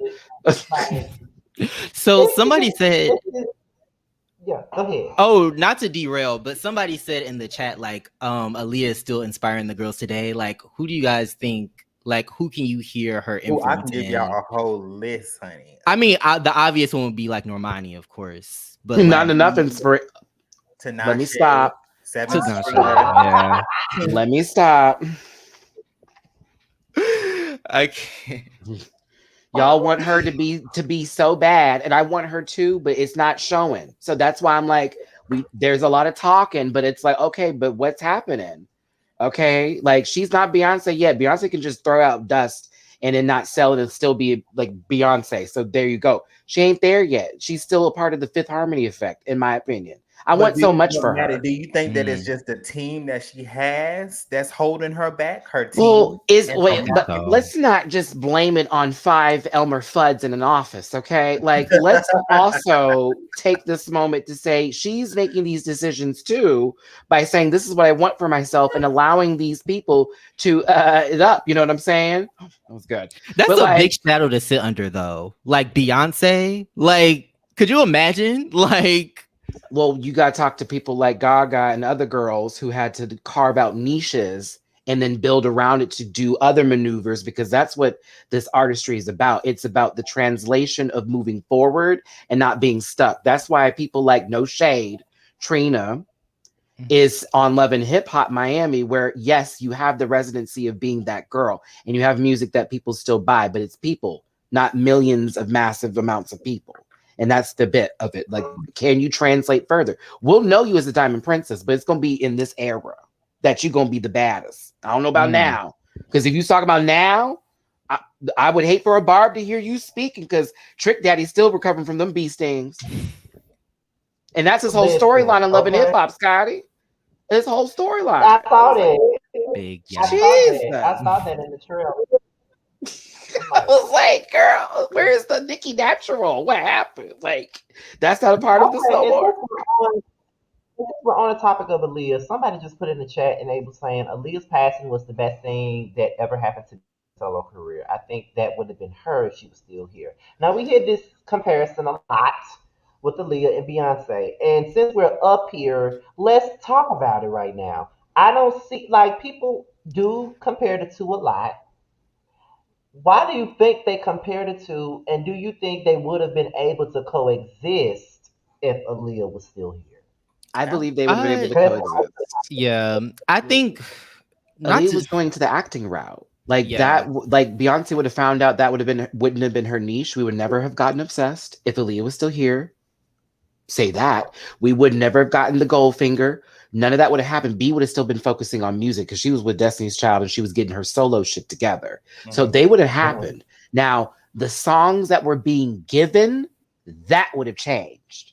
Because A-Marie was in there too. Now, let's not just put this on beat. Think about this. There wasn't it roll babies that were in that lineup. It was A-Marie, it was Rihanna, and it was Rihanna Tierra was Marie, right? Stepping Tierra in Marie. there because Rihanna's first album didn't do shit, and let's talk about it. That Ponder Replay wasn't doing a goddamn thing. It wasn't. The second album was when she actually was a force to be reckoned with, and by the third one, when Jay-Z's Camel Lips took hold of her, girl, it was on. Camel Lips. It was on. It was on. You know that's Camel Joe.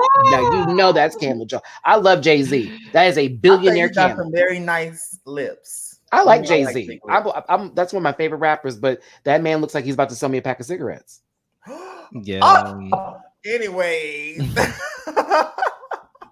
No, but I do feel as if, like you said, yes, A-Marie was that girl because even her first album, you know, I guess, what is it called? Do you fall in love or something? All I Have. Yes, that song. Like, that song was a lit. Was very lit. And then one thing happened. I was like, what the hell? Now, people were accusing Beyonce of taking A-Marie style on her B-Day album. Go-Go. Well, they also pinned her to Jennifer Lopez, too, as well, once we got into other So eras Ashanti. Well, that's different. They used Ashanti's voice to make Jennifer Lopez sound palpable. That's what I'm saying. So Ashanti, pretty much. They just... I don't know how Sideburns didn't make it further. I really don't. The declaration was stupid, but you know. No, because you know why? That whole Murder Inc. situation. I think Impressive on YouTube, she did a video about it. That whole Murder Inc. situation fucked her up. A-Marie's only hit was not just one thing. It was Why Do We Fall in Love was like that was yeah, she had a couple of songs. She also had what is like Don't Be Afraid to Touch. She was a contender for a second, but then I don't know what happened. I guess it was Touch didn't really do it for me personally. Yeah, but see, here's the thing. I think the people probably think that one thing is her only hit because it's her biggest hit, but that's not her only hit. She had Why Don't We Fall in Love was a hit, and Talking to Me was a moderate hit.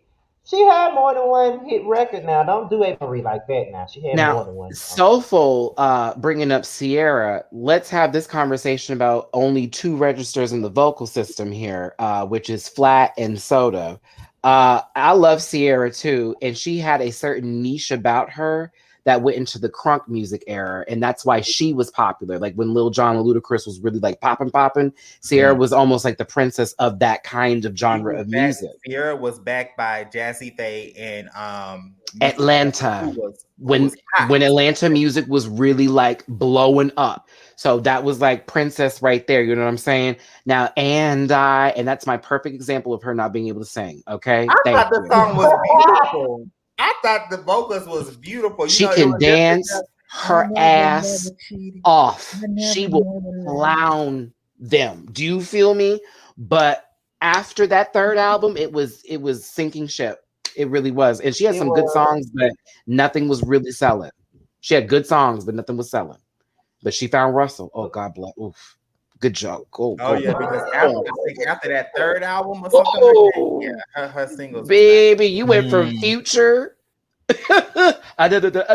To Russell, good for God you. done fixed it. Hey, They done she knew when to fixed jump ship. it. Jesus then came in and fixed it. I mean, if you like the song, y'all love it. I can't stand it personally. She sat by a horse in the dark. What do you want me to do? Like, really? Like, and she did. It was like 10 o'clock at night. She's walking out in the field, getting ticks in her legs and stuff like that, just trying to not get Lyme disease. No, what Yes. song are you talking about? And I?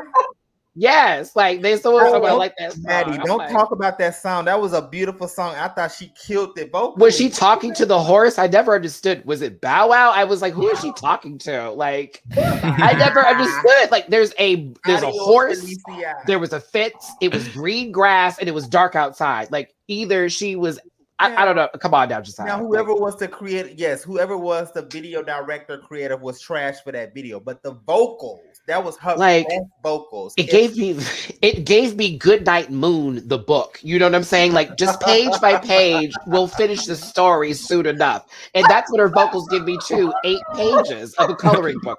I love you, Sierra, but like, if I ever went to go see you perform, which I did one time at a car show, because that was like early in her career, and I heard that microphone trying to find her vocal, I was like, bitch, this is a lot. She was dancing, but that microphone was running away, and I'll never forget it. So it ruined my experience. Janet Jackson. I just want to also vocals. Oh, I'll talk about Janet in a second, but go on. I just wanted to add that I just really like Aaliyah's aesthetic. Like, I like how she came from like the more tomboy to like, you know, maturing into like a woman. And I just always liked her aesthetic, and just like even her creative choices in her music videos have always been top notch. Absolutely. I agree. Yeah. I do think that with the Red album, it showed her versatility as an artist, and I think that it would have been amazing to see what type of music she would have made after that. Like, she would have probably went to a whole other level with it, to be honest. It deserved a lot more. That album deserved a lot more recognition than it got. It was it was so good. Like, every song was great. Every song was hidden. Great way to bring that back in before I continue to drag people. Y'all, I don't hate anyone. I promise. I have very critical opinions. I'm trying to save them from the dragging, okay? I have very critical opinions. They're already on hard times, okay? Because you brought up Janet, and I'm like, don't mention that, because me and Alexander Rogers can tell you about the story of us sitting in the rain and watching her talk to us about nothing. And it was like, really, girl? Like, everyone thought she was going to sing, and then she goes, watch these kids dance to my Made for Now song, now available. All right, everyone, I'm going to see you later. Bye. With her top bun. I'll never forget that top little bun. She's beautiful in person, so tiny and very soft spoken. But like, we're sitting in Harlem in the middle of the rain after she just came from a subway train where she so happened to have an umbrella, but none of us did. And all of a sudden she walks up like, how are you doing? I love Harlem so much. I remember when me and Michael were here, and it was like, okay, so what's about to happen? Like, we love you. I love Janet down. I love Janet. Janet album still the best. Still the best. Still the best. Man.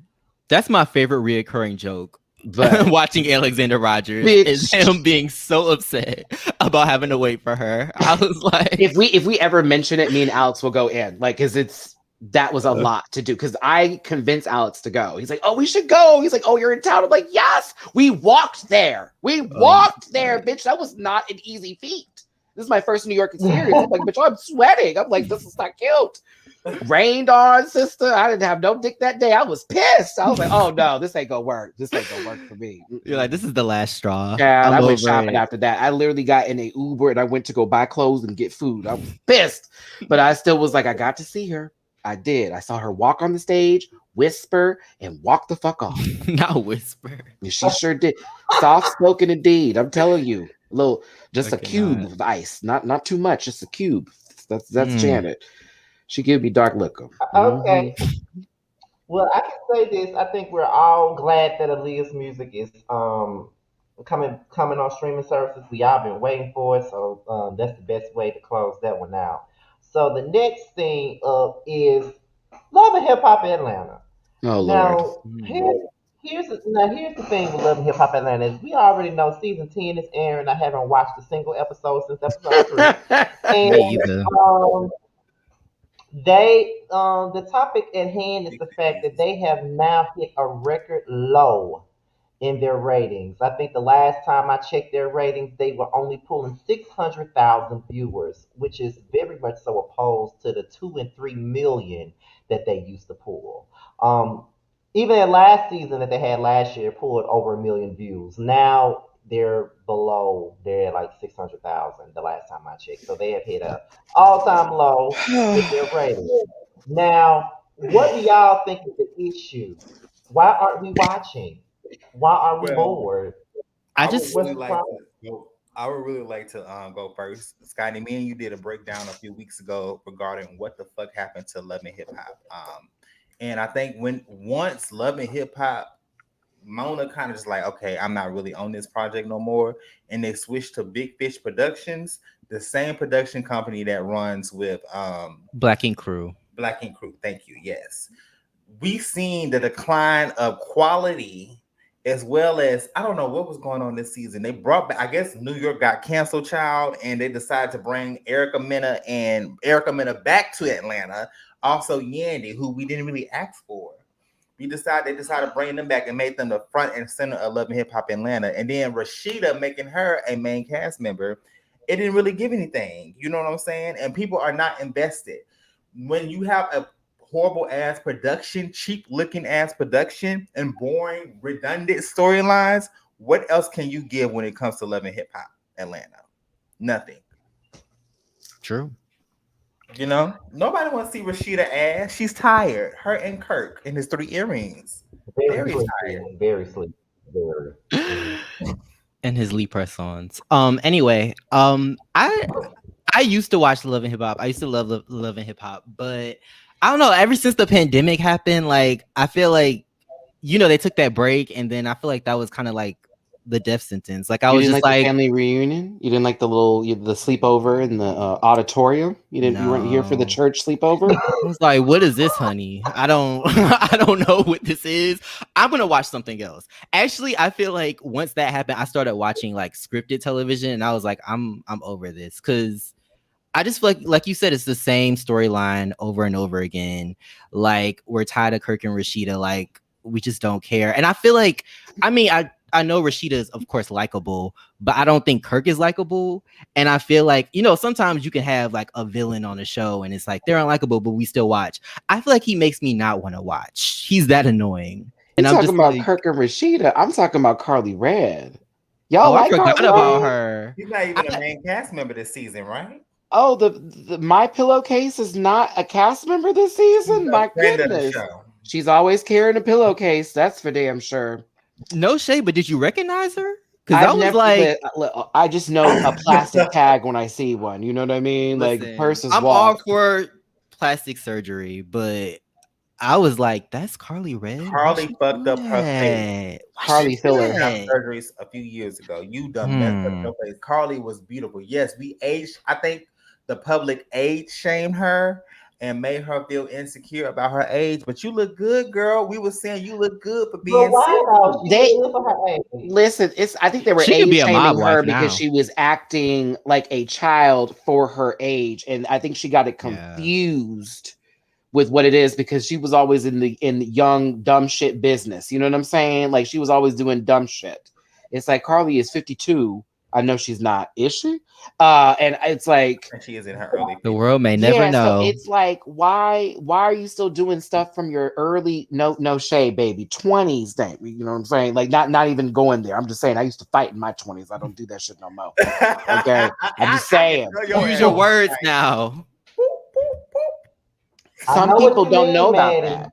Them young days when you used to like, okay, bitch, fuck that. I'm just gonna do it. I have time to go to jail. You know what I mean? Like that. She still does stuff like that. Like she's always in some nonsense and some mess. Rashida, you walk around here like your toes hurt. Like I'm getting sick of it. Do any of your heels fit? Rashida isn't she a grandmother at this point? Girl, listen. All right. A step grandmother or something? They were fighting in her store. I remember that episode. They be fighting in her businesses.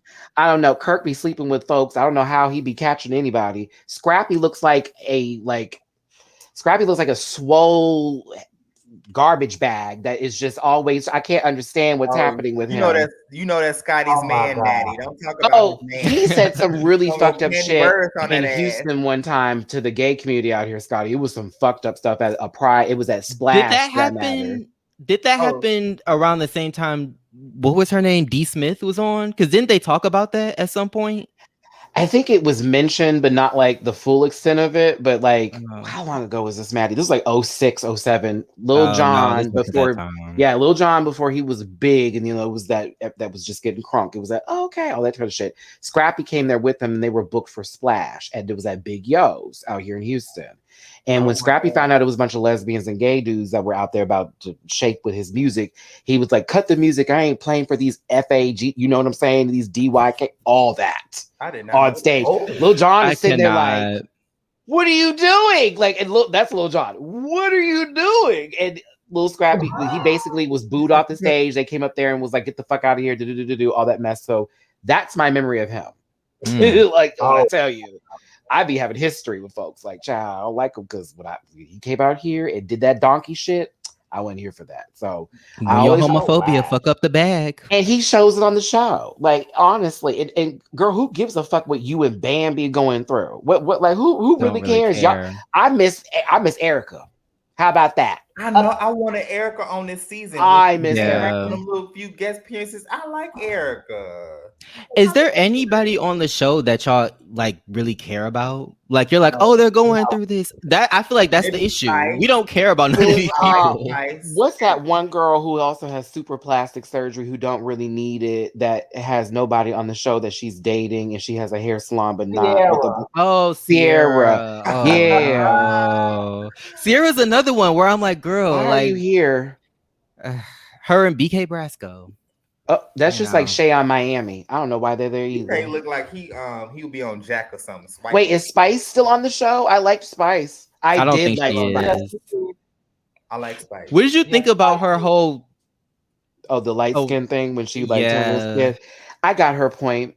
It was interesting, but I got the hell out her ass. As a light skinned man, I'm like, okay, I see where you're coming from, but I also go, did you really have to do all that? Did you? I get it. you could have worked smarter, not harder, but go off. That was an interesting choice to go. Don't Sammy Sosa it. Don't do that. Don't you do a Sammy, okay? Ooh. Yeah, that man looked like he's got problems, and I'm sure it happened after he took the little elixir, okay?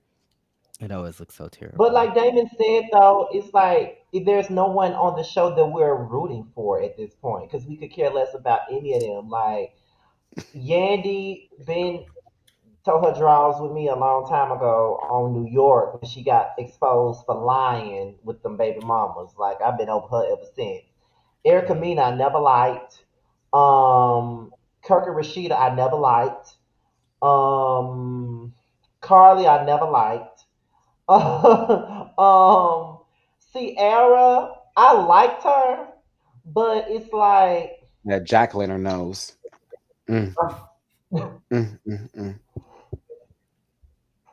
She's like, how much do you want left of your nose? All of it. Just shave it off.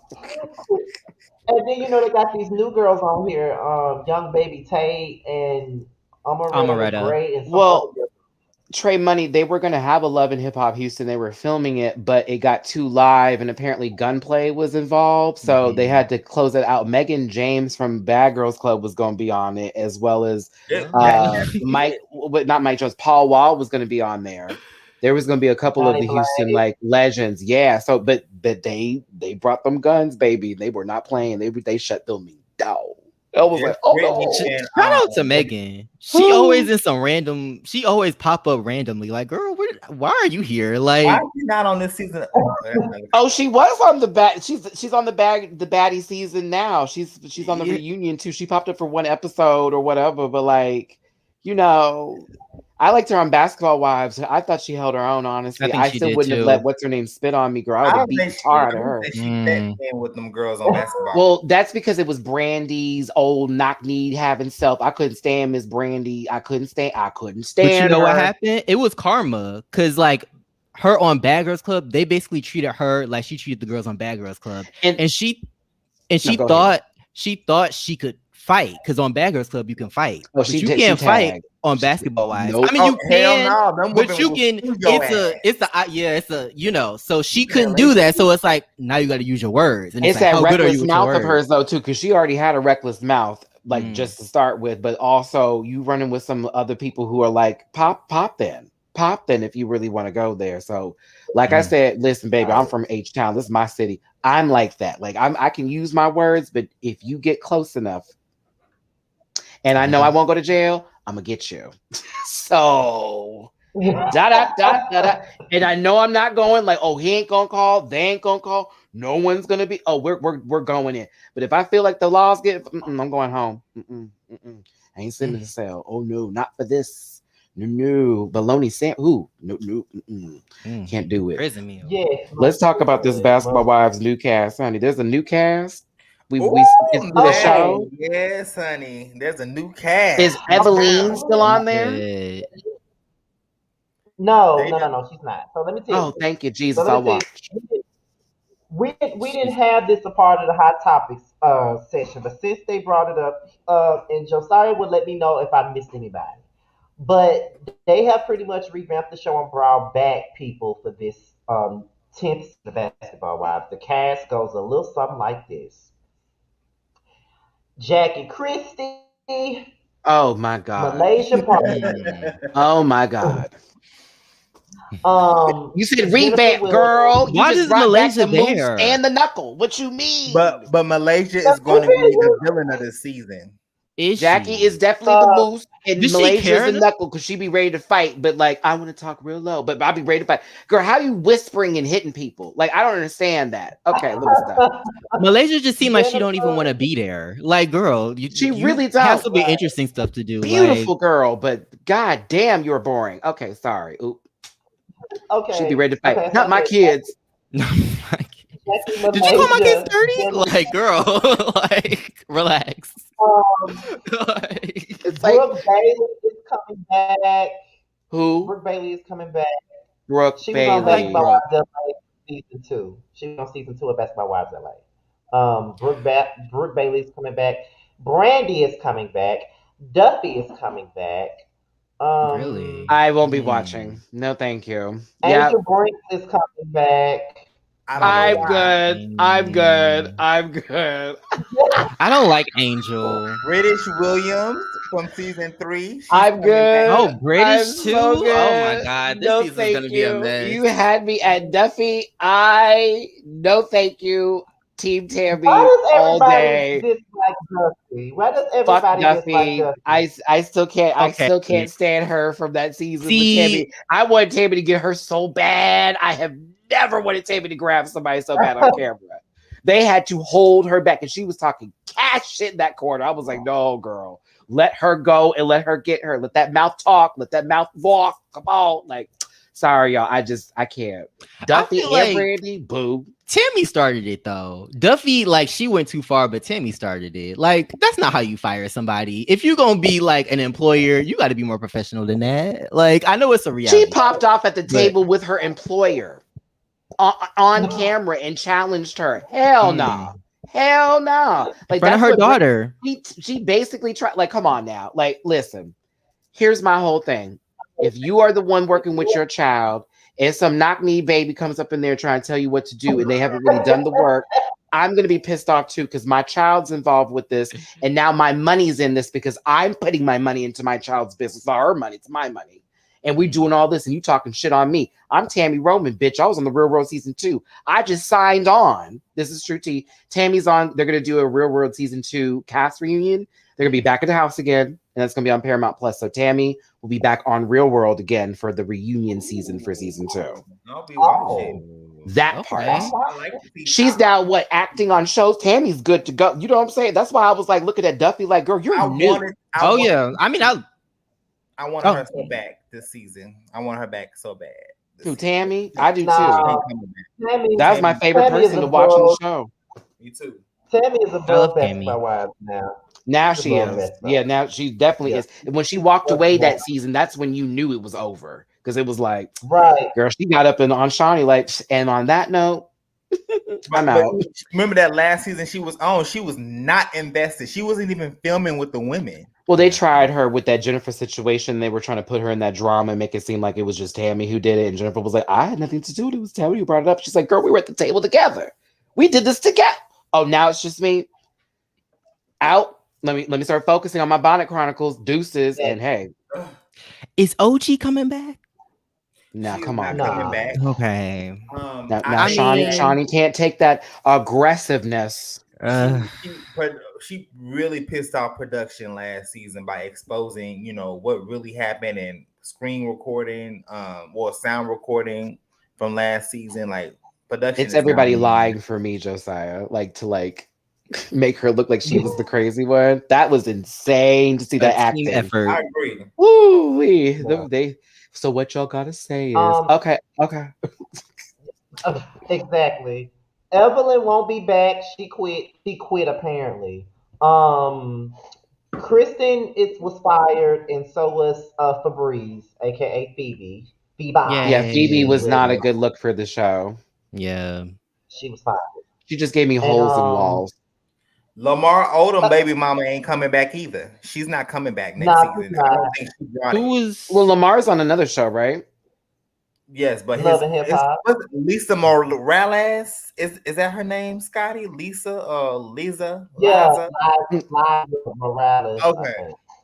She ain't coming back. She didn't bring it last season. She was boring, as the fans. And Shawnee will be there in a limited capacity. Like why? Come on, limited capacity. Bro, like my thing is, you bringing back all these bitches you don't fuck with. Why would your ass be back to a limited capacity? Who you gonna film with? You ain't got Evelyn. You done pissed off Tammy. You fell out with Tammy. Who you gonna film with, sis? That's the producers telling her what to do, and her going, "Okay, I'm gonna go with it. I need the money." Yeah, she don't want to do that. She's doing it because they told her to. No, Shawnee O'Neal. Okay, let her focus on her new minister. I think that's all of us. I think that's all of us. None of us, like all of us. But let's go with what's next up. Okay, so these are 2 fired housewives, and they will be featured on the Peacock original series Real Housewives All Stars. Phaedra Parks and Eva Marcel will be a part of that season 2 cast alongside Vicky Gumbelson of the Real Housewives of Orange County, Brandy Glanville, Real Housewives of Beverly Hills, just to name a few people. So, the people that want Phaedra, the people excluding myself because I don't want the bitch back, but the people have been wanting Phaedra back on the Housewives for a while now. And now her and Eva will both be on the All Stars version of the Real Housewives. It will be on the Peacock streaming service. Any thoughts on that? First of all, before we get into anything, where's season 1 with Miss Kenya and Cynthia? Where's season 1 at? That one ain't even came out yet. Exactly. Are they not bringing? I know this has nothing to do with All Stars. I'm sorry, but I thought they were bringing old girl from the first season of Atlanta back. Is her name like Deshauna or something? Are they not bringing her back? So many rumors that goes around. They like it's a lot of rumors about. This is Sheree's coming back to the original season, but we'll see how long that lasts with Prison Bell. I do think that Sheree is coming back in some capacity. I don't know if it's a friend, a Full Housewife, but I know her ass is coming back. But why? I mean, I like Phaedra. I just feel like the whole allegations it was just out of line, and I feel like it's gonna be hard to come back from that.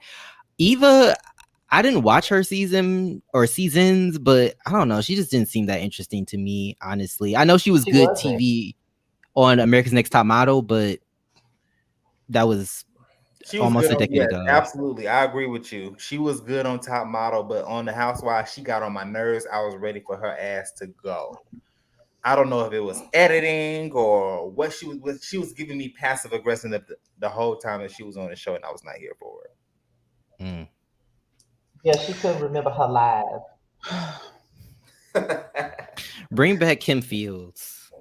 Oh, that's Mhm. interesting. I'm just Girl, playing. I'm just playing. the Don't bring her Kenya back. Moore fans had That a woman was fit. about to commit The Kenya homicide. stands had a fit when you just said that one. I Not, cannot. don't bring back Judy, not the woman with a bigger career than me. Don't do that.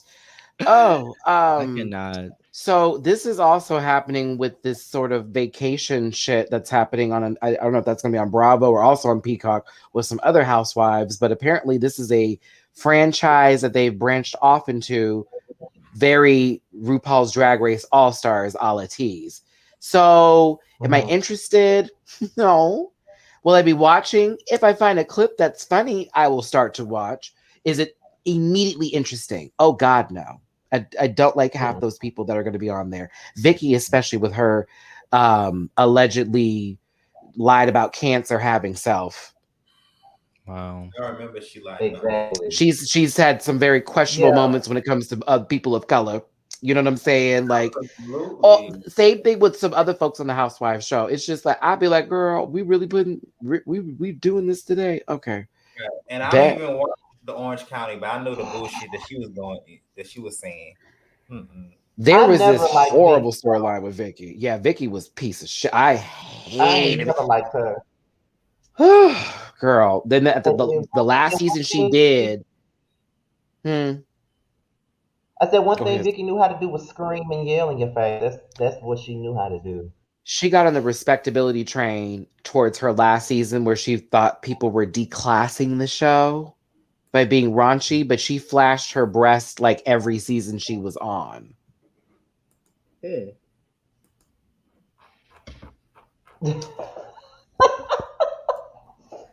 It's like, all right. Okay. And on top of that, Orange County was always one of the least interesting housewives out of all of them to me. It was not relatable. It was not relatable. Okay, yeah, this is a random question, but what is y'all favorite what is y'all favorite housewives other than Atlanta and Potomac? Beverly Hills and mine too. Oh my God, Maddie, have Jersey. you seen this past episode? That shit was lit with Beverly Hills when Sutton and Garcelle called Dorito and Erica ass out. I love when I tell you Garcelle is one of the best things to happen to that show. But when I say Sutton's something's up, but Sutton is also, I don't know what it is, but she shoots straight. So if she's coming for it, and mind you, she's also not pressed, but her responses seem so timid. Like how Erica tried her, and she's just like, "But what? Like, what do they do? Like, what a question?" I was like, "There's a lot going on with Beverly Hills, and it's just interesting to see the fall." Best episodes in seasons. I said, "Woo!" But it also proved that Lisa Rinna is a hypocrite. It completely proved. Don't bring her back. Don't bring her back. Absolutely. Yeah, don't bring her back. It just proved it. Like we've seen it in pieces, but this was what you did to Denise last season. Where's this energy for Erica this season? You contradict yourself, dog. Like, period. And you were actually best friends with Denise before you even knew who Erica was. So that's why this runs really deep, y'all, because it's like, he's known Denise 20 plus years. I think it was 10 plus years, something like that. Now, Denise was lying low-key on camera. I don't know this lady. I was like, girl, yeah, you did. You just started covering your ass. But Lisa still should have been your friend, and she wasn't your friend. And that's why if we ever get in some mess like that, Scotty, you call me first, okay, honey? You don't need, I don't need you getting groups together and having a conversation about what you think is possible, inviting me to dinner when one of those people called me and prepped me for the conversation, and I sit down in my nice Yves Saint Laurent, and I read you from across the table with a nice swoop bang. Yeah, not gonna happen. Not gonna happen. We'll handle on the phone. But listen, I used to like New Jersey, but I used to like New Jersey. The family drama was just draining to me. I couldn't enjoy it anymore. I loved it. I was here. I don't like my family bullshit, so I was living through them vicariously. That and Teresa's center of her forehead. You know that this much. I was like, girl, I have never seen someone's forehead have as much depth as a ham sandwich. Like, it's amazing. But I just like their accents. It's like another language, especially when they're arguing. It's like Jersey or a little Boston. That very Staten Island. Oh my goodness! I used to date a guy who was from Staten Island. I used to love. I was like, just talk, just keep talking. I don't care what you say. New York accent. A little Brooklyn. I love New York accents for whatever reason. So we're gonna dive into the next one, which is Lil Nas X. Okay, now you know he's been the topic of discussion for the last couple of weeks. The Get Fresh crew, Ti, the baby, Tory He's Lanez, relevant. Yeah, they all been coming at him, and Lil Nas has come out and said that he doesn't necessarily feel comfortable speaking out about homophobia in the hip hop industry for safety reasons because of the things that he has witnessed, things that's been going on. He's had to beef up his security ever since the Ontario video came out, and he doesn't feel comfortable speaking out about those issues. And with all of us up here being LGBT, I feel like that would be a good discussion piece for us because it's sad that he can't speak about the issues that we face, such as homophobia, due to the threats that he's gotten. Like, you got Lil Boosie saying if they was ever performing on the same stage, that would never happen. He would pull him off the stage and BS and all kinds of stuff. Lucy would be privileged to be on the same stage as Lil Nas X, who actually can fill a fucking stadium and have people buy to see him. Girl, ain't nobody trying to see somebody. All right, continue, Scotty. Before I go in. No, you can continue. Go ahead. You had a prostitute perform fellatio on your underage son. You have no stance, you have no ground, you have no air to breathe in this fight of anything. You are obsessed with the gay community. You're obsessed with us. You're obsessed. It's weird. It's very strange. Anybody, and I'm telling this to all you straight people who are watching this, right? If you are really that invested, there's something wrong. I promise you, we're not in your lives. And even if that or whatever bothers you, have you heard of just being able to move on and move around? And T.I., you're carrying literal bodies across the United States. You have the nerve. You have the nerve to open your mouth and say, we were talking about Boosie sharing the stage with DaBaby because, DaBaby's got dropped from everything. But if anything, this is a pay cut for that human Pez dispenser. So y'all get off of Lil Nas X's dick. I get why Lil Nas X is not saying anything because there's some old heads out there in the hip hop community that are about that life, Scotty. And what Lil Nas X is doing based off of tradition and what they've upheld in the masculine macho hip hop world, he is breaking down and he is allowing space and places for people to step in. And what's different is this is not a white kid, and I'm saying it just like this because it's true, because it's a privilege of being white and being passable in these situations, coming in as a gay rapper like that, where it would be, he's a white gay kid doing it. It's a black boy, black man who is doing it, and that's a reflection on them. So they feel like, y'all are taking me down with you, but they have to realize people are individuals. We don't all hold each other together, but sometimes we forget that, and there's a time to stand together and there's a time to stand alone, and people have to forget this man is standing alone with his music out here swinging dicks on camera, and you can't even sell a mixtape out the back of your car. I'd be mad too, son, but you should be blaming the talent, not what's going on. That's all I'm saying. I would really like to, because I love deep shit like this, right? I would like to piggyback off of Maddie. I definitely agree with you 100%. Homophobia in the hip hop community is taught like racism. You know what I'm saying? It's taught. So therefore, when you're being taught homophobia in the hip hop community goes way back. So even now in 2021, being number one, you're black, which is you already have the odds against you. You're openly gay man, rapper, and you're a rapper. So you contribute to the hip hop community. So you're going to have different missiles from everywhere. And everyone on you. So absolutely, I feel like that with Nas X, I feel where he's coming from, and it's just unfortunate. And people get mad and say, y'all pushing this gay agenda, whatever. But at the end of the day, people are speaking the truth. This man, who said that? It's true, huh? About the gay agenda. You know how people are. You know It's how the people agenda. got like, People still think that way. Yeah. The word agenda. I wish people actually carried agendas to then talk about agendas. You know what that is? It's interesting how people use words and don't actually have backing of that word to use it, bitch.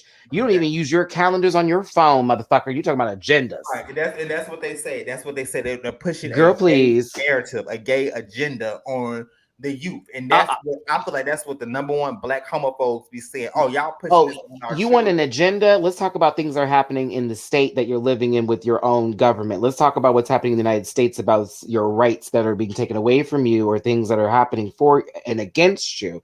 That's an agenda to take those kind of things out. The gay agenda is ridiculous. Chad, I'm just trying to go to the club. I'm trying to grab a drink. I'm trying to grab a man and I'm move on. But it's all based on homophobia. And it's all based on how we were treated growing up as slaves, coming up in the way we were emasculated as men by our slave owners, and how that is carried into, I'm taking it there, and how that's carried into our regular life because we were also forced into Christianity, if you also want to go there. And then that was then placed upon us. And we have always had this standard of Black people having to be bigger or better or above other stuff, and also having to fight the boundaries and stuff that was put in place in front of us. And yet other people can walk around here and not bathe, girl, and they're getting multi-millions of dollars. You feel what I'm saying? So you got this little gay boy who's just so happened to sell he did really good. Old Town Road is a song so popular. You see the country music people didn't even want him. Do you feel what I'm saying? Like, absolutely. That's another conversation. He is literally that's why I give him so much respect, because he's taking on so many different levels of the world right now.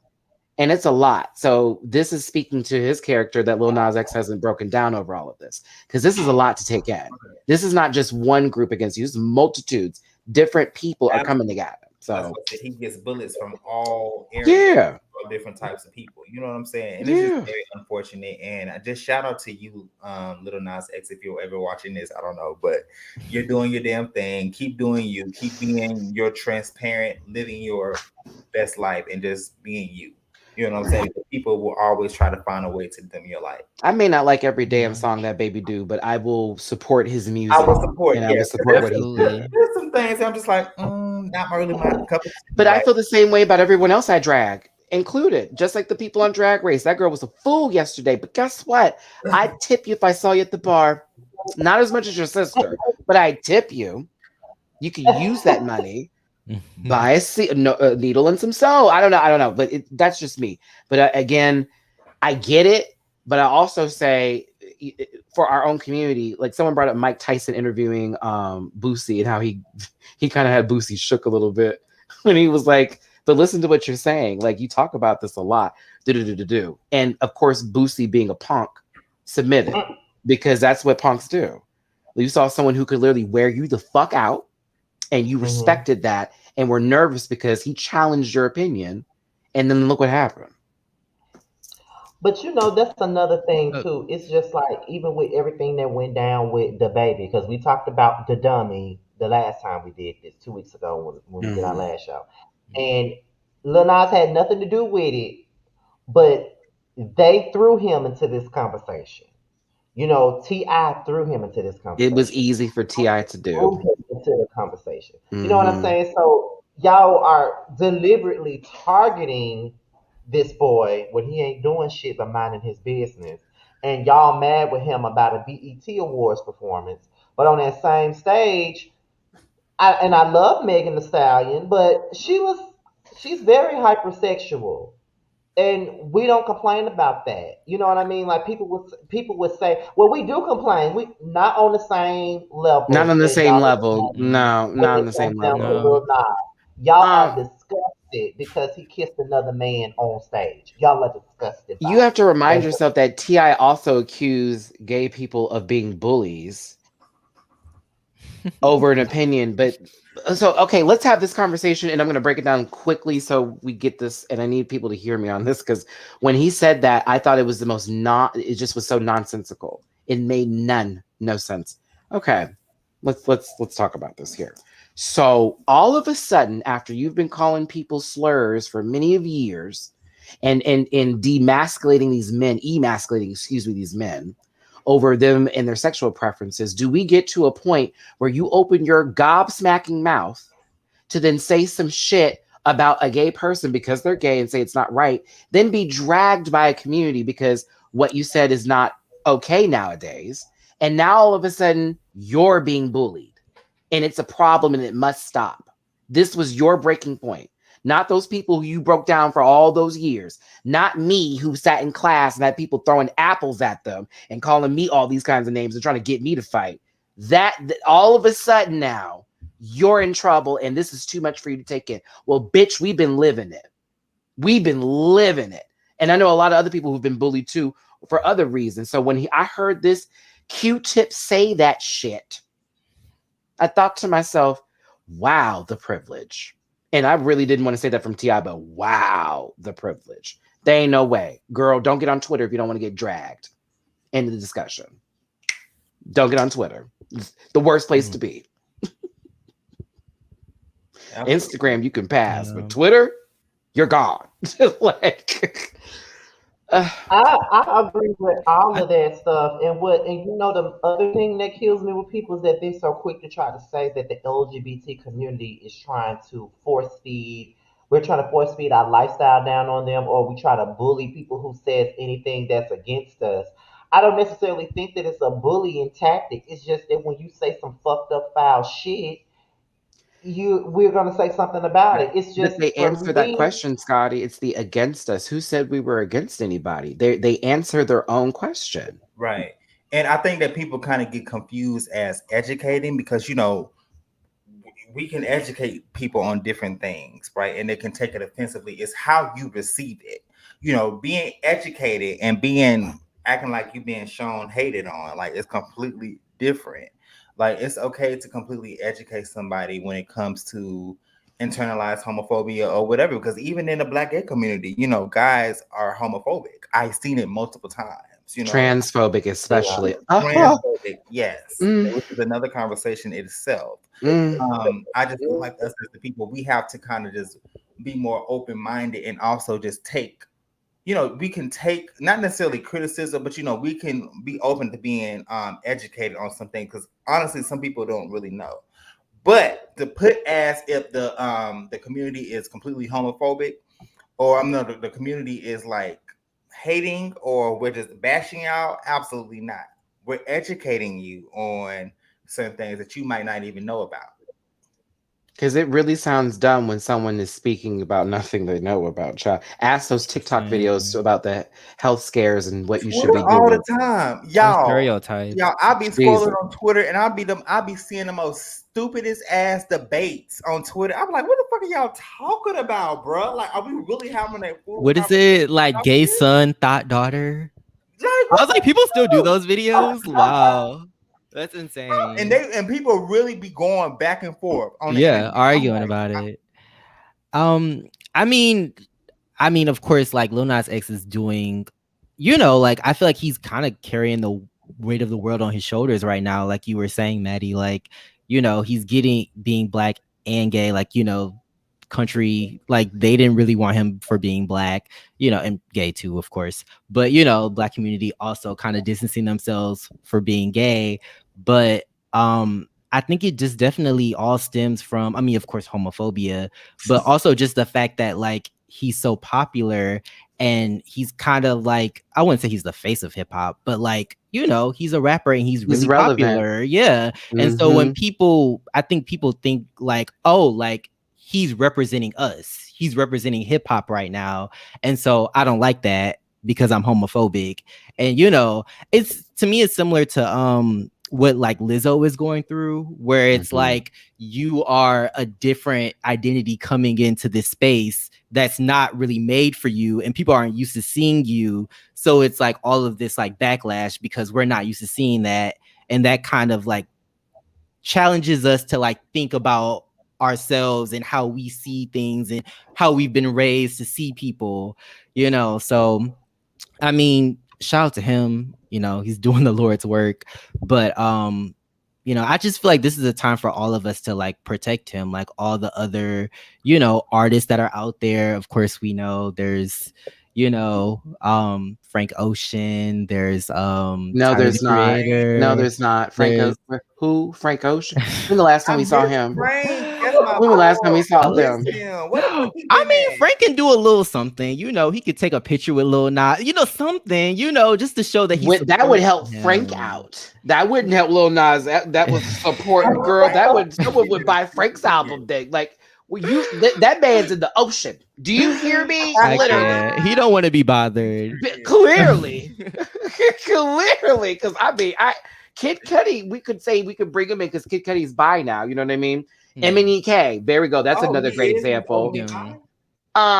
There's a lot of people that could come out and be supportive. I mean, Demi Lovato is changing who they are every 5 minutes, so like that it can happen. But it's also a matter not about them. It has to be somebody in the hip hop community on the street cred level that has to be the one to come out to do this, because that's where it's coming from. The rappers in the industry who are not from the suburbs, not from a nice growing up, people who were raised on the streets, former doughboys, prison time motherfuckers like that. That's who we talking about here, who have the most problem. And because there's certain people who still live for the street aesthetic and that lifestyle of that way of thinking, they follow along with that type of shit. And then you have people who are bandable followers, are culture vultures who want to be like that too. So they gonna follow that as well. And then you got motherfuckers that just hate them, just hateful. I hate everything. Life sucks. Who knows those people? I've seen them. Yeah, they're terrible. But I also feel like hip hop is stooped in hyper masculinity. I mean, I love hip hop. I'm not trying to critique it, but I just feel like it's stooped in that. And so when you have somebody that's coming in and like they got like, dudes twerking in the music video, they're like, wait, what? It's so it's different, and humans hate change. So it's like it makes me uncomfortable because I'm not used to seeing this, and I've been taught my whole life to hate this. And we all feel that way about different things too. Yeah, and even not on the level of homophobia, it's just other stuff we may like maybe a vegetable pops on the screen. Holy God, we can't do that. But I think Lil Nas set a benchmark for what comes after him in terms of homosexuality and hip hop and what we can see. Because don't forget, we had what's her name, Young Ma, not too long ago, giving studs all the love in the world. You know what I'm saying? Like the bitch, everybody was a stud after that. Girl, shoot. It was very that quickly, but she's gone. Long gone now. Long gone. That was a fad. And Lil Nas X has made it past the first level of that one album shit or one single shit. And that's why it's a big deal. They thought it was going to be one song and he'd be gone. Nope. Still here. I will say with Young M.A, like, of course, like, studs, lesbians in general face their own oppression, of course. Absolutely. But I think to me, her being a stud and like kind of being masculine presenting, I think kind of, it makes it a little easier for her to kind of, get in. That's why it really sold the level, because it was like all the curious people were like, oh, well, I can think about it. I don't want to be with her, but I can think about it. And it was a way to sell. Like, she was given, I smell like Burberry cologne. London. Maybe Curve. I don't know. Like, not Curve. Gold bottle.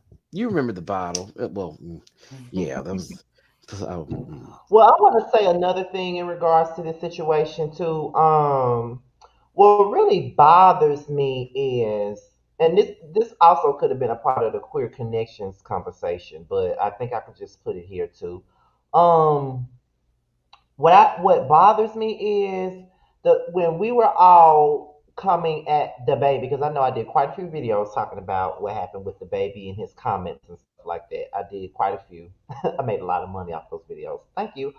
I was like, the biggest part is the first thing they say is they're trying to take down a black man. We should stand by the baby because he's a black man. Oh, wait a minute, y'all. Terrence just coming in, y'all. Hold on. Finally. I'm like, the show's over. What's going on? Girl, fuck y'all. I'm not booked for the 30.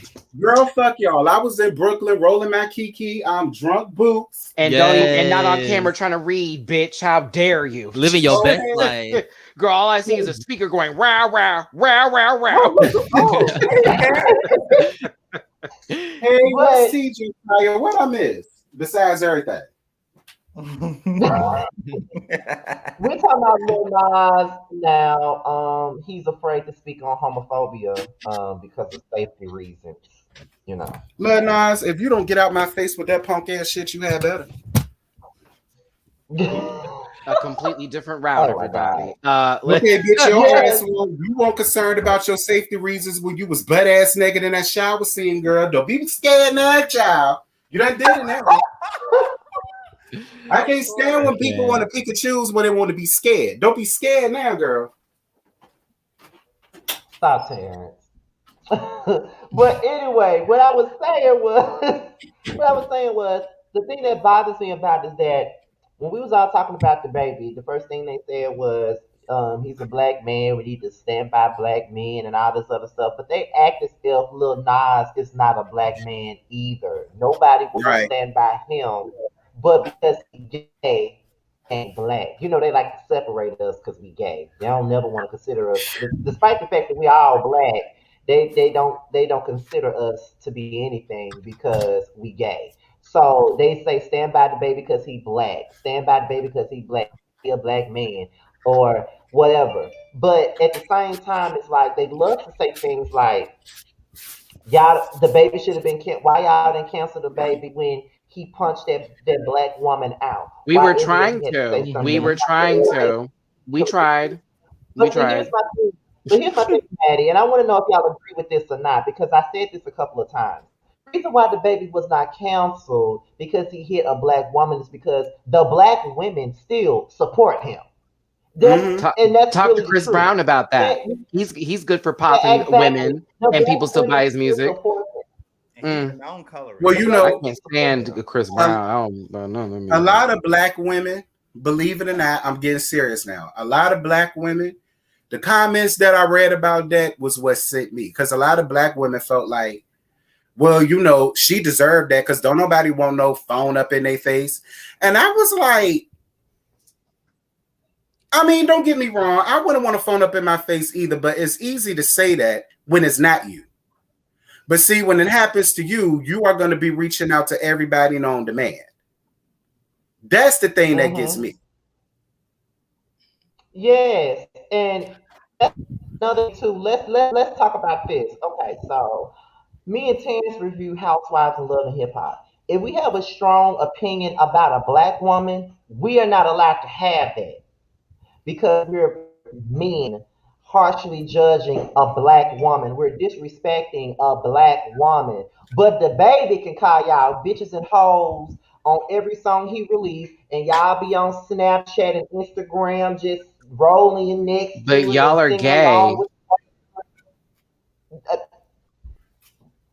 You know, that is true. Y'all listen to Backdoor Booty Buster Badass and all of his fuck shit. I'm just telling you that's how he mental thinking. Y'all out and here fuck you, your mama, your sister, your auntie. It's not right at all. But that's a hard culture to go against. Right. Like, I feel like, you know, like they would go for Scotty because Scotty is an easy target. Like you said, like Scotty being gay, that's a way for them to come for him. Yeah, whereas with the baby, it's like that's a hard culture to fight against. He's bearing our children. He is adding more to the equation. Like that's what they're looking at here. This is a man who is going to continue on. Whereas when they see a gay man and then a gay black man at that, it's you are not interested in helping this be more or contributing to the community, because that's what they used to think of how things worked nowadays. You marry a woman, you have a baby, you continue to flourish, you continue the legacy.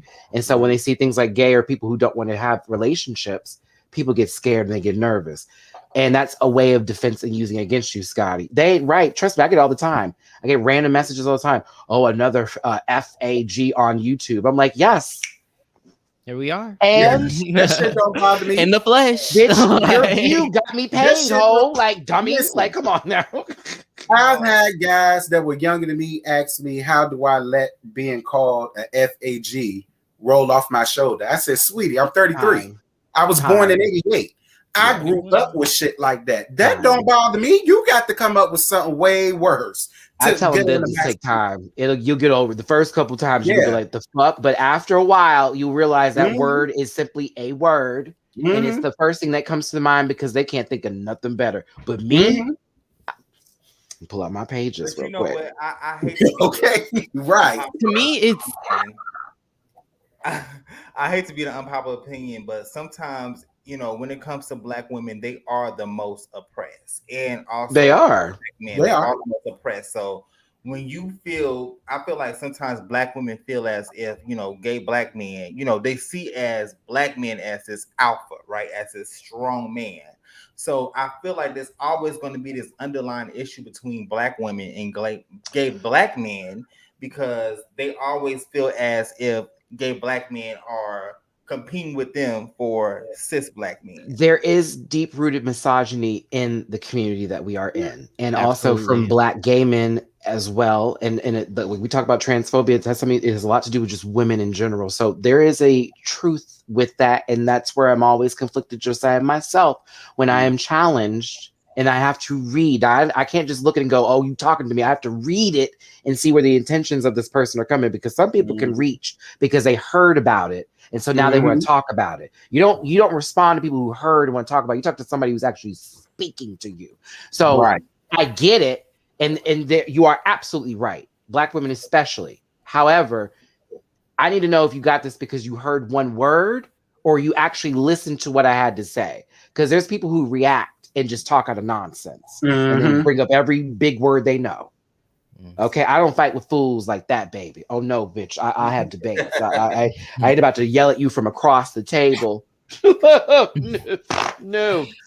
I think one thing I learned coming out is that just because someone is oppressed doesn't mean that they understand your oppression. So like being a Black woman, like, okay, like they understand the oppression of being Black and a woman, but they may not understand the oppression of being gay. So, and it's kind of a mind fuck, because it's like, you can use your like instances as an example for like how you're treating me, but it just doesn't translate to some people. And so like once I figured that out, I was like, oh, that is why, you know, that's Save why stress. we and the same with Black gay men. Like it's like you could talk to a Black gay man and be like, I don't understand how you're being misogynistic when, you know, you just complained to me how someone called you a faggot the other day, but it's like it doesn't translate for some reason. I'm with you with that, because I find myself having that same correlation a little bit when it comes between gay males, gay people, and transgender. Two completely different ball games. Whereas when I was younger, I said, well, I mean, shit, bitch, we all under the same thing. I mean, what's the difference? But it wasn't until I got older that I said, well, you know what? All right, I give you that. Because it can be a lot more harder. I'm a gay boy, hear me roar voices, you know, I'm a gay boy, but I kind of want to go this way. And then you have to deal with family and friends and jobs and religion and all of the rest of this stuff. Well, Same thing we do, but on a much... It's much deeper because it's dealing with gender and then sexuality, which so many people have confused, girl. And you be like, I'm trying to help you understand what the difference between gender perspective is and sexuality preferences are, because I get offended when someone's like, well, who's the man, who's the woman if I were to date somebody, because it's like, I don't have those gender plays with my relationships. Like I used to when I was new in the scene and I didn't know any better. But as you learn, as you grow, you're like, bitch, you're just here to just live free and do what you want to do. But that a lot of people, especially in our community, do not understand that, as well as other communities. And unfortunately, they're not teaching it in schools. So like, it would be helpful. I've talked about this though. Like, I feel like it's kind of hard to like have a person grow up in heteronormativity where all they see is straight couples. And then once they become an adult, you're like, well, why don't you, why do you think you're the man and you're the woman? Like, it's because that's literally all they've seen growing up. And so it's like when someone talked about how like, oh, like they're like poisoning our kids, or they're trying to like force this culture down our throat. And it's like, well, no, we've only seen y'all. That's Right. what I never got with that whole. And it's like, who made you gay? It's like, no, sweetie, I had nothing but what you gave me to go off of here, so you can blame Exactly. yourself for what you put on my TV screen. Okay. I say Right. that all the time. People are like, well, what you see to make you do that? Bitch, we the same age. We came up in the era where there wasn't that much gay or whatever shown in movies or TV. And we didn't have access to it like that. Not for you know what I'm saying? Shit, but it wasn't like it is now. So when people be like, well, it must have been some you seen, or it must have been this, it must have been that. Nah, I just always been like that. I'm sorry, that's a problem for you, baby. I also feel like people will try to tie it to like sexual trauma or sexual violence, and it's like, no, that's not it. The same people protecting the predators that still are in the family that be exactly. Let me stop. Listen, that's something I will never understand. I will never understand protecting a predator over someone who is the condemning like, homosexuality, honey. It'd be that. That's where I really disconnect with folks, where I'm like, oh, okay, so we've really lost our fucking minds here today. Okay. Fabulous. Absolutely. And that's another thing too. There's bi erasure as well. That's happening where. Well, let me ask y'all one more question while we on this topic. I was on the Jasmine brand earlier today, and I saw Lil Boosie taking a picture with Flame Monroe. How did y'all feel about that? I know I didn't talk about this like when y'all were talking about the baby, but I feel like the Boosie just wants attention. I'm like, honestly, and that's why like whenever he says something, I'm just like, okay, like he's like that kid in your class that like just yells random shit or like moans real loud, and it's like, oh, okay, you just want attention, cool. And it's like you just keep going because it's like, what else is he doing? Like, I don't really like consume his content, but like I don't know what else he has going on but to say outlandish shit to get people's attention. It's the Flame Monroe for me. After that conversation with her and Madison, I'm not surprised about Flame. Yeah, I'm just after saying that talk back with Madison, T.S. Madison, that's my sister. Love you, T.S. Madison. I don't put nothing past that paper bag shaped bottle looking lady. I really don't. I don't know what I don't have anything to say for them. I'm glad they're enjoying their life. Flame on. Yeah. I just thought it was real funny how you got on live and how you gonna fuck Lil Nas X up if he come up there dancing on stage. Gay folk this and gay folk that, and then next day we see you, girl. What do we call Candace Owens? It's a raccoon. We call Candace Owens a raccoon minus the rack, right? So Flame is that for the straight community for me personally. So I can't. You were on a Netflix special. Good for you. You've been on some interviews. Fucking shit up. Good for you. I don't know. I wouldn't know. I think people will go where their interests lie. So, if taking a picture with Flame Monroe is going to get you attention, that's what he going to do. Hey. That damn picture, but that ain't even my business, girl. We just going to and they don't mind being disrespected, so Flame can just be there. People will okay with it. People will separate from their morals quicker than you think. So that is true. Money is the ruler of all. So root of all evil.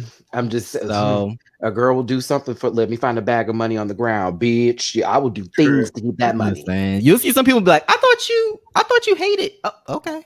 Like I thought you were just preaching about how you hated. That's also Hollywood too. Like if you're gonna get the check, you can't be mad at everybody every day. So you gotta sit here and just grunt your teeth and we're fine, but don't ask me a question about them in an interview because I might read her on the low and then we might end up like coming out with our drama. That's how that happens. I went and got that check, but I still hate that bitch.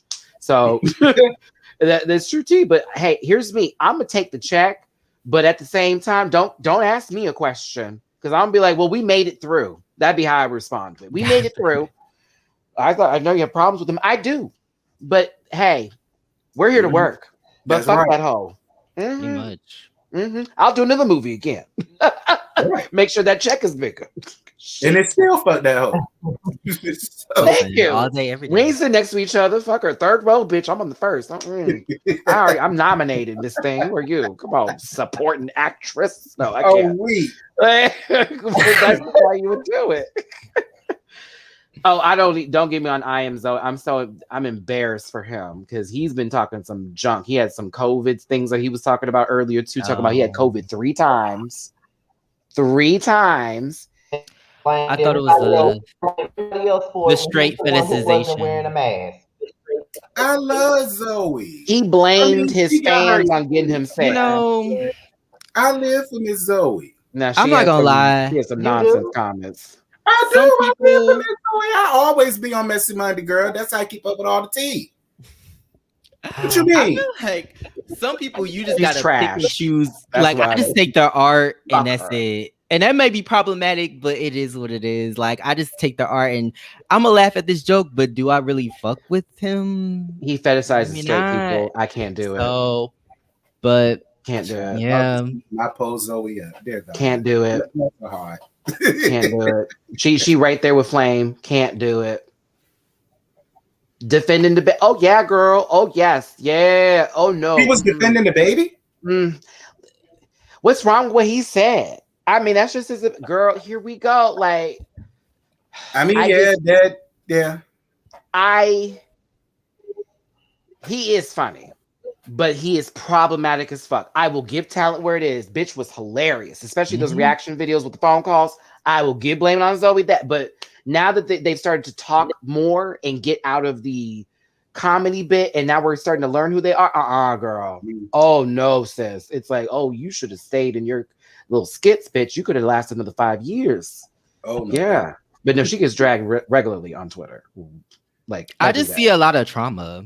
I just see a lot of like, obviously something has happened to you. And I'm not saying that makes it okay. I'm just saying, like, I just see, like, okay, obviously. Y'all talking about he's got COVID because he didn't get the shot. No, y'all gave me COVID. What? What? Child. What? When I came to my little meet and greet, y'all was all sweaty and coughing. I was like, ew, but whatever. Imagine the fan that was sweaty and was very nervous that day that watched that live and heard him talking about him. Every person who I've met, and I've had meet and greets, though, being not even shading, I've had them. Those are my babies. That person spent their time to come see me. Okay. I am dedicated. I ain't never gonna drag nobody that does that or supports my dreams. So when I heard that shit, I just was like, y'all, I can't do this right now. It sounds like it looks like it walks into a tree and has babies on its back, jumps in a trash can and takes some trash. Looks like it. Can't do it.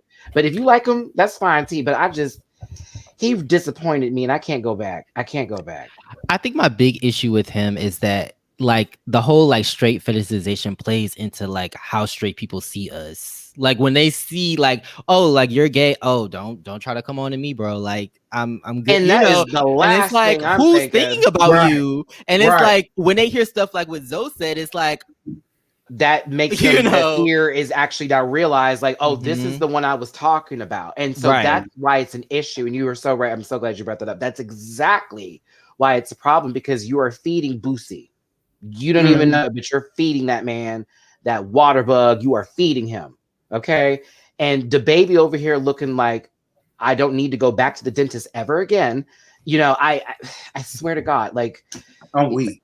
The man has more rows than sharks do of teeth. Like I just he do the teeth, child. He do. Just like in It, when he opened its mouth and you saw all those rows. I promise you, if the baby ever opened his mouth, it would be souls that would be sucked in from the people he's popped in the mouth from putting the phone up to his face. I can't.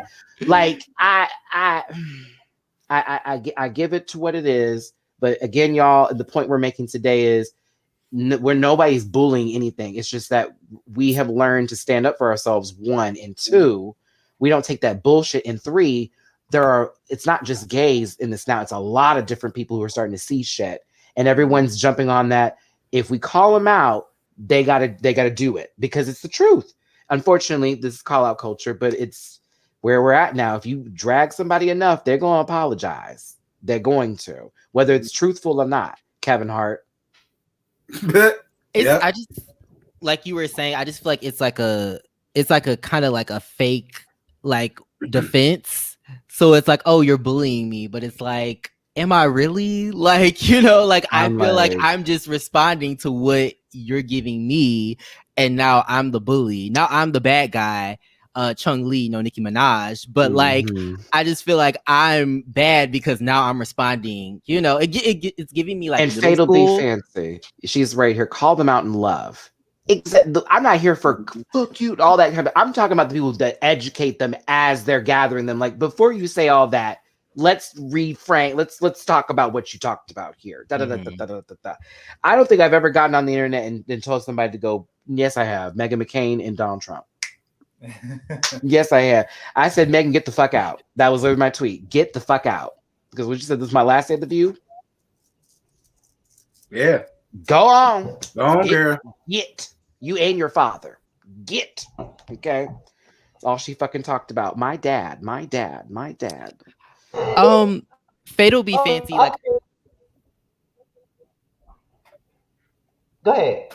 Oh, I was just gonna say, like, I understand the whole idea of like call them out in love, but like honestly, if I'm gonna be honest, like I see it the same way like I treat white people, where it's like, I'm not here to educate you. Like, the internet is free. Job.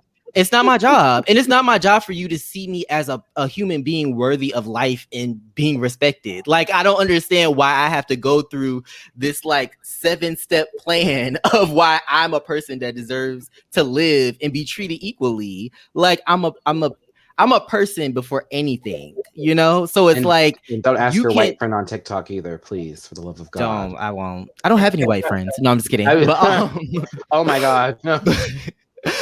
But no, like, I feel like I don't want to spend that energy talking to every single person being like, this is why I deserve to be treated like a human, like you know? You get the gay conversation and the black conversation. It's a double. That is what you also have to bring up.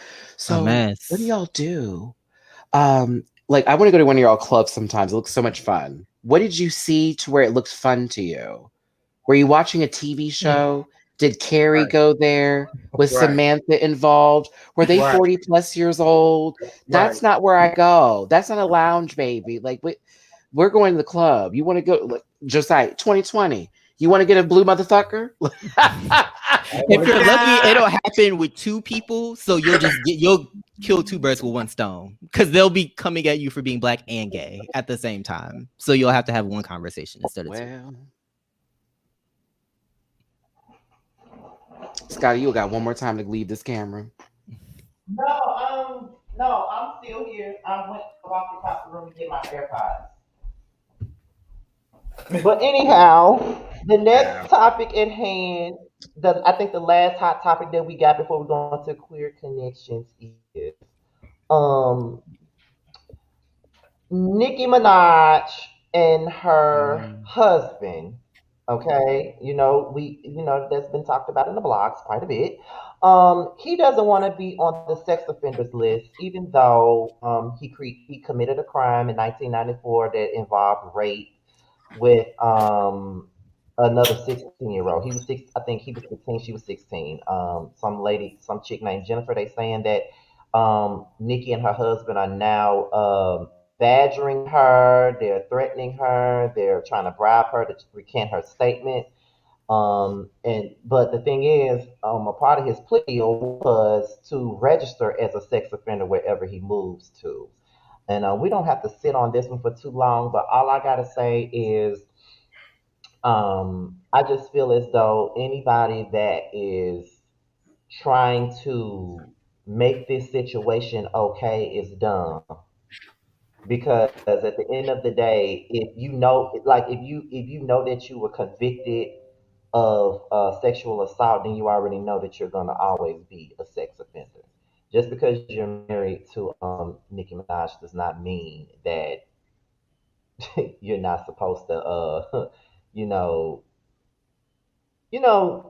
face your shit. You know what I'm saying? So it is what it is, child. Nicki trying to erase the charges and all this other stuff, and you trying to bribe this girl into taking away her statement. That's victimizing her all over again. Absolutely, and it's just never really a good look for Nicki Minaj. Period, and just making her go even more. I just never understood why she would What, even tie Maddie? herself to someone like this. Yeah, it's just a low Right. blow. She went from Safari down to Meek Mill to Kenneth. Okay. I'm just like, you could literally have any man that you wanted. Like any man, you have so many things to offer, but like you chose to go this route. Why? I don't know. But like it's just it's a whew. You know, I look at Head the, I scratcher. look at What, the women. Maddie? I'm not doing anything. Dude, I'm letting look, y'all have this Maddie. conversation. This is a Nicki Minaj conversation. I don't want a 14-year-old Barb in my inbox discussing my life business with me like the last time I had a conversation about Nicki. Okay. So there are many thoughts that I have. I certainly do. She's a talented rapper and writer and actress and mom, an individual human being. And it's sad that this man did those things. And I really wish that wasn't the case, but it is. And it happened. And now they're badgering that poor girl.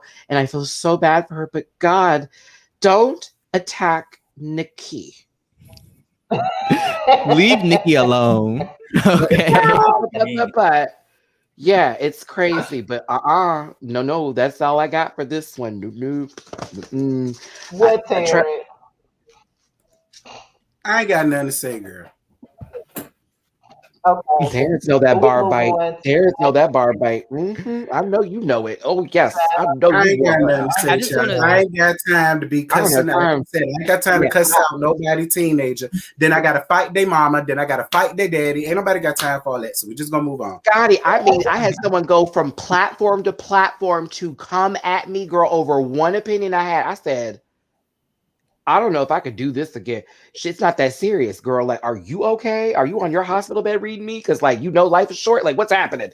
But yeah, that man. Okay.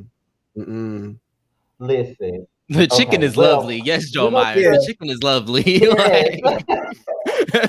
Did anybody try the chicken? Yeah, I mean, you know, Nikki, if you like Predator Dick, girl, go right on ahead. Have it, daughter. We can move on. Not Predator. So we're gonna move on to the very last thing for Queer Connections, and was the topic of Queer Connections is the very last thing. We ain't gonna be on this long at all because we over 2 hours. Last thing up is, as we already know, Chasing Dallas is coming back next month. Girl, that piece of trade is fine. What? Which one? Oh, What? That piece of trade way down to the end. The bitch we ain't seen in seasons 2 or 1. I mean, who? Ain't no trade Who of is this. that? That's Robert to the far Oh. right. He ain't trade. He look like trade. I ain't heard her. yeah. Well, to me, he was Robert. cute. Hey, That's Trey. Robert. Wait, can you pull back up the picture? I can start my Jamar, you have Wi-Fi out there, sister, to message us? Hey, Jamar. Hey, It's Jamar. bidet. It's What's up? bidet. Bidet. B-I-D-E-T. Bidet. You know that lady didn't mean no birthday. Y'all is eating me up. Y'all, that ain't no damn trade. Whatever. Who is he? Do he rap or he a dancer? Like, what he Girl, do, child? Watch he get on the show. Watch he get on the show. Like, bitch, watch he get on the show and it'd be a whole. But A whole Scott, different didn't you situation. interview him? It's gonna be like, nail tech. oh, The word. nail tech? That means that, okay, he making probably some good coin if he especially. got What's a shop. his nighttime job though? That's probably the daytime gig. Yeah. I mean, I That don't could know be if the we're full gonna do the show gig. tomorrow. Aren't they all creative because though? I can't imagine him being like, I do Like nails. I mean, you're making nail. I mean, that's creative. Nail You art, little- yeah. yeah, a little something. Make somebody's claws. Someone lost an eye tonight because of him. You know what I'm Scotty, saying? can you pull up the picture real quick again? I'm trying. Yeah, to because they up in here eating Can me up you? about him. And a couple of y'all said that y'all would fuck the cold dude. Like, I know y'all lying. They Cool. dress masculine, but they be feminine. Child, that's my whole MO. I be throwing them off the moment I speak. Hello. I'm so weak. Okay, so Listen. I'm First of all, this actually is a excited podcast about. photo. I'm actually excited What- about this cast because going first of all, on I here? didn't even know that Reese's was going to bring George back because him and Yeah, George me neither. were bad. Yeah. So I didn't even know George was coming back. I didn't know that Carrie was actually coming back too. He's another person I'm surprised. Who is Me Carrie, the too. light skinned one over here sitting in the chair like someone's Mhm. mama? With the Okay. Yeah. yes. I like Carrie. Carrie Yeah. sings that. I Carrie don't can remember sing, them yeah. from the show. No shade. I don't remember them. He I was remember more this. he was more chill and just laid back on the show. He didn't really give Mhm. that much on the show. Oh, that so season. okay. Are we getting that again, or is she gonna fight? No, I'm just like. I just want to Um, say that I'm happy that they have like a good amount of people because I feel like sometimes these shows have like 50, 11 people, and it's like, how are y'all going to Yeah. show the lives of Right. 37 people on the cast? Yeah. No shade, but I'm glad they got it together. I hate Exactly. this. Now, thing, I do but- think that they should have switched Ariel with Reese because I guess Reese is the EP of the show. So I they like can Ariel. smacked in the middle. I love Ariel. Yeah. Ariel I too. live for Ariel. Yeah. Me too. I like her commentary. Trey Howard, I'm happy that he's come in as a full cast member because I liked him. Yeah. He brings something to the show and he's actually getting shit done. Well, also there's no one for him to fight with on this cast allegedly just yet because the girl with the toupee is just a friend of the show. But yeah, continue. Go ahead. Wait. The same one who got in a fight last season with her push-ups. Yeah, like Oh, you talk about Roosevelt? yeah. Not Roosevelt. Who is Roosevelt? Not Roosevelt. I'm talking That's about the boy who literally had an installment on his hair and it Yes, got ripped that's out while he was Roosevelt. fighting. Yes. That's Roosevelt. That's his real Oh my name. God. You ain't know that, Scotty. Bitch, that toupee was dragged off his head, girl. I was gagged. I can. It was flipping and flopping. It was still, I remember he was trying to grab it. I was like, oh, sis, it's out. It's out. It's okay. It's okay. Me and my cousin still laugh about how he was banging in that mesh. Like I literally, for like he's it. out here in a jock strap and some mesh, like trying to swing. Y'all are crazy. There's no way I'd be ripping that. No, I'm sorry. Can't do it. I don't care if someone talks about me, But I girl. It will doesn't say work that out. this is a nice cast photo, though. This is probably one of their best It is. ones. I'm glad you like it. It's Very giving Love and Real Hip Hop. Housewives. Oh, that's nice of y'all. Oh, You know what? what you was thinking? White floor, white Well- background, white clothes, brown furniture. Help me. Oh no! Help. Why are the sofas white? If we're gonna we would just go there, give it nothing but powder. I think practice makes perfect. So What season is this? season 3. How many chasing series are there? 3. And There's how many Atlanta, seasons Dallas, apiece? LA. Oh, okay. So we've had time. So that's a lot of practice, Josiah. Like they got to get out the starter menu. They got to start playing the game at one point in time. Chasing LA. Well, if they get another season, we'll see. I feel like Chasing should be picked up by like. I'm surprised it's not picked up by like Logo. Logo, they ain't got nothing else on there, but reruns of it would designing just go women. there to die. Like Logo is about to be gone soon. I hate to be that girl, so but sad. you got Johnny Seville up here doing your social medias, and you have Golden Girls running for a 24-hour marathon. 24 hours. That makes no fucking sense. This is where Drag Race started. Now they gone to VH1. Ain't no one watching your shit. You had original programming with some dating show with all white men and one black guy on there. That didn't work. Oh my God, Prince Charming! I remember. Yes. I watched that whole. Then they did a gay Jersey Shore, but it was on Fire Island where they didn't have any personalities. No, nobody was on there except for somebody who had the effeminate flair to speak. And it was just like, I don't know what's happening here. Like, I wanted to do so with Logo, but they have such a. I mean, like that's where people could go to like view queer content, and it's so crazy that this is We TV or Oxygen. Like, right? Like, this is very that. Like, it's insane. 5-minute commercials in between. Very her. You know what I mean? Like, very that. I can't. I hate saying that so much, but it is. But they need to pick up some of these shows because they're so entertaining and they're catering to a market that's not, being served. Like maybe they can go to Zeus. Maybe they can go to Zeus.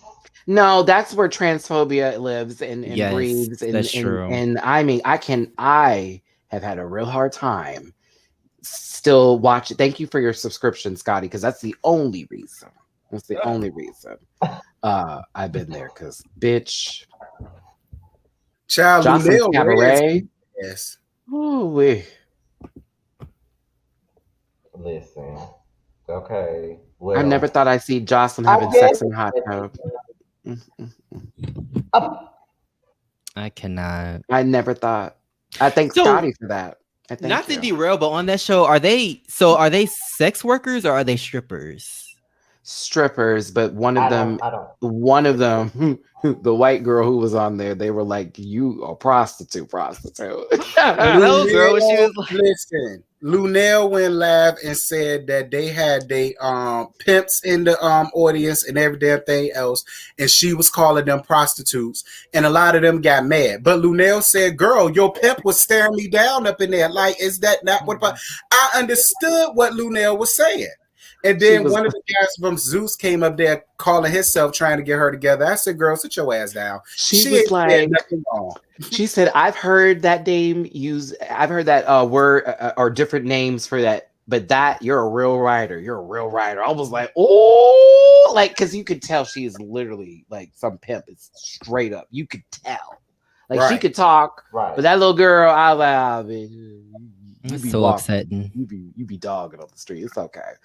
Yeah, but Scotty, you were about to wrap this up, or were you going to take us there, honey? I don't want to take it too much. I was, because we ran quite a long time tonight. But with that being said, y'all, this is Boys Night Out. This week's episode of Boys Night Out. Of course, you guys already know it's a bi-weekly show. We'll be back in 2 weeks. Before we go, is there anything that you guys let the people know what y'all doing, where they can find you, and all this other good stuff? Josiah, you start off. Maddie, Terrence, no, go that way. So, what you got going on, Josiah? So we can close that. Yeah, so just stay tuned for weekly videos. You know what I'm saying? Like, I've been trying to figure out what my audience likes, so I think I kind of have a grip on it. So just stay tuned to, like, I have a whole calendar full of content that I'll be releasing for the month of September. So just stay tuned for weekly videos for Josiah Sport TV. Maddie, because he got a laundry list of shit he doing besides this. So, Maddie. It's my full-time career. A blog is now writing a whole article about that not being.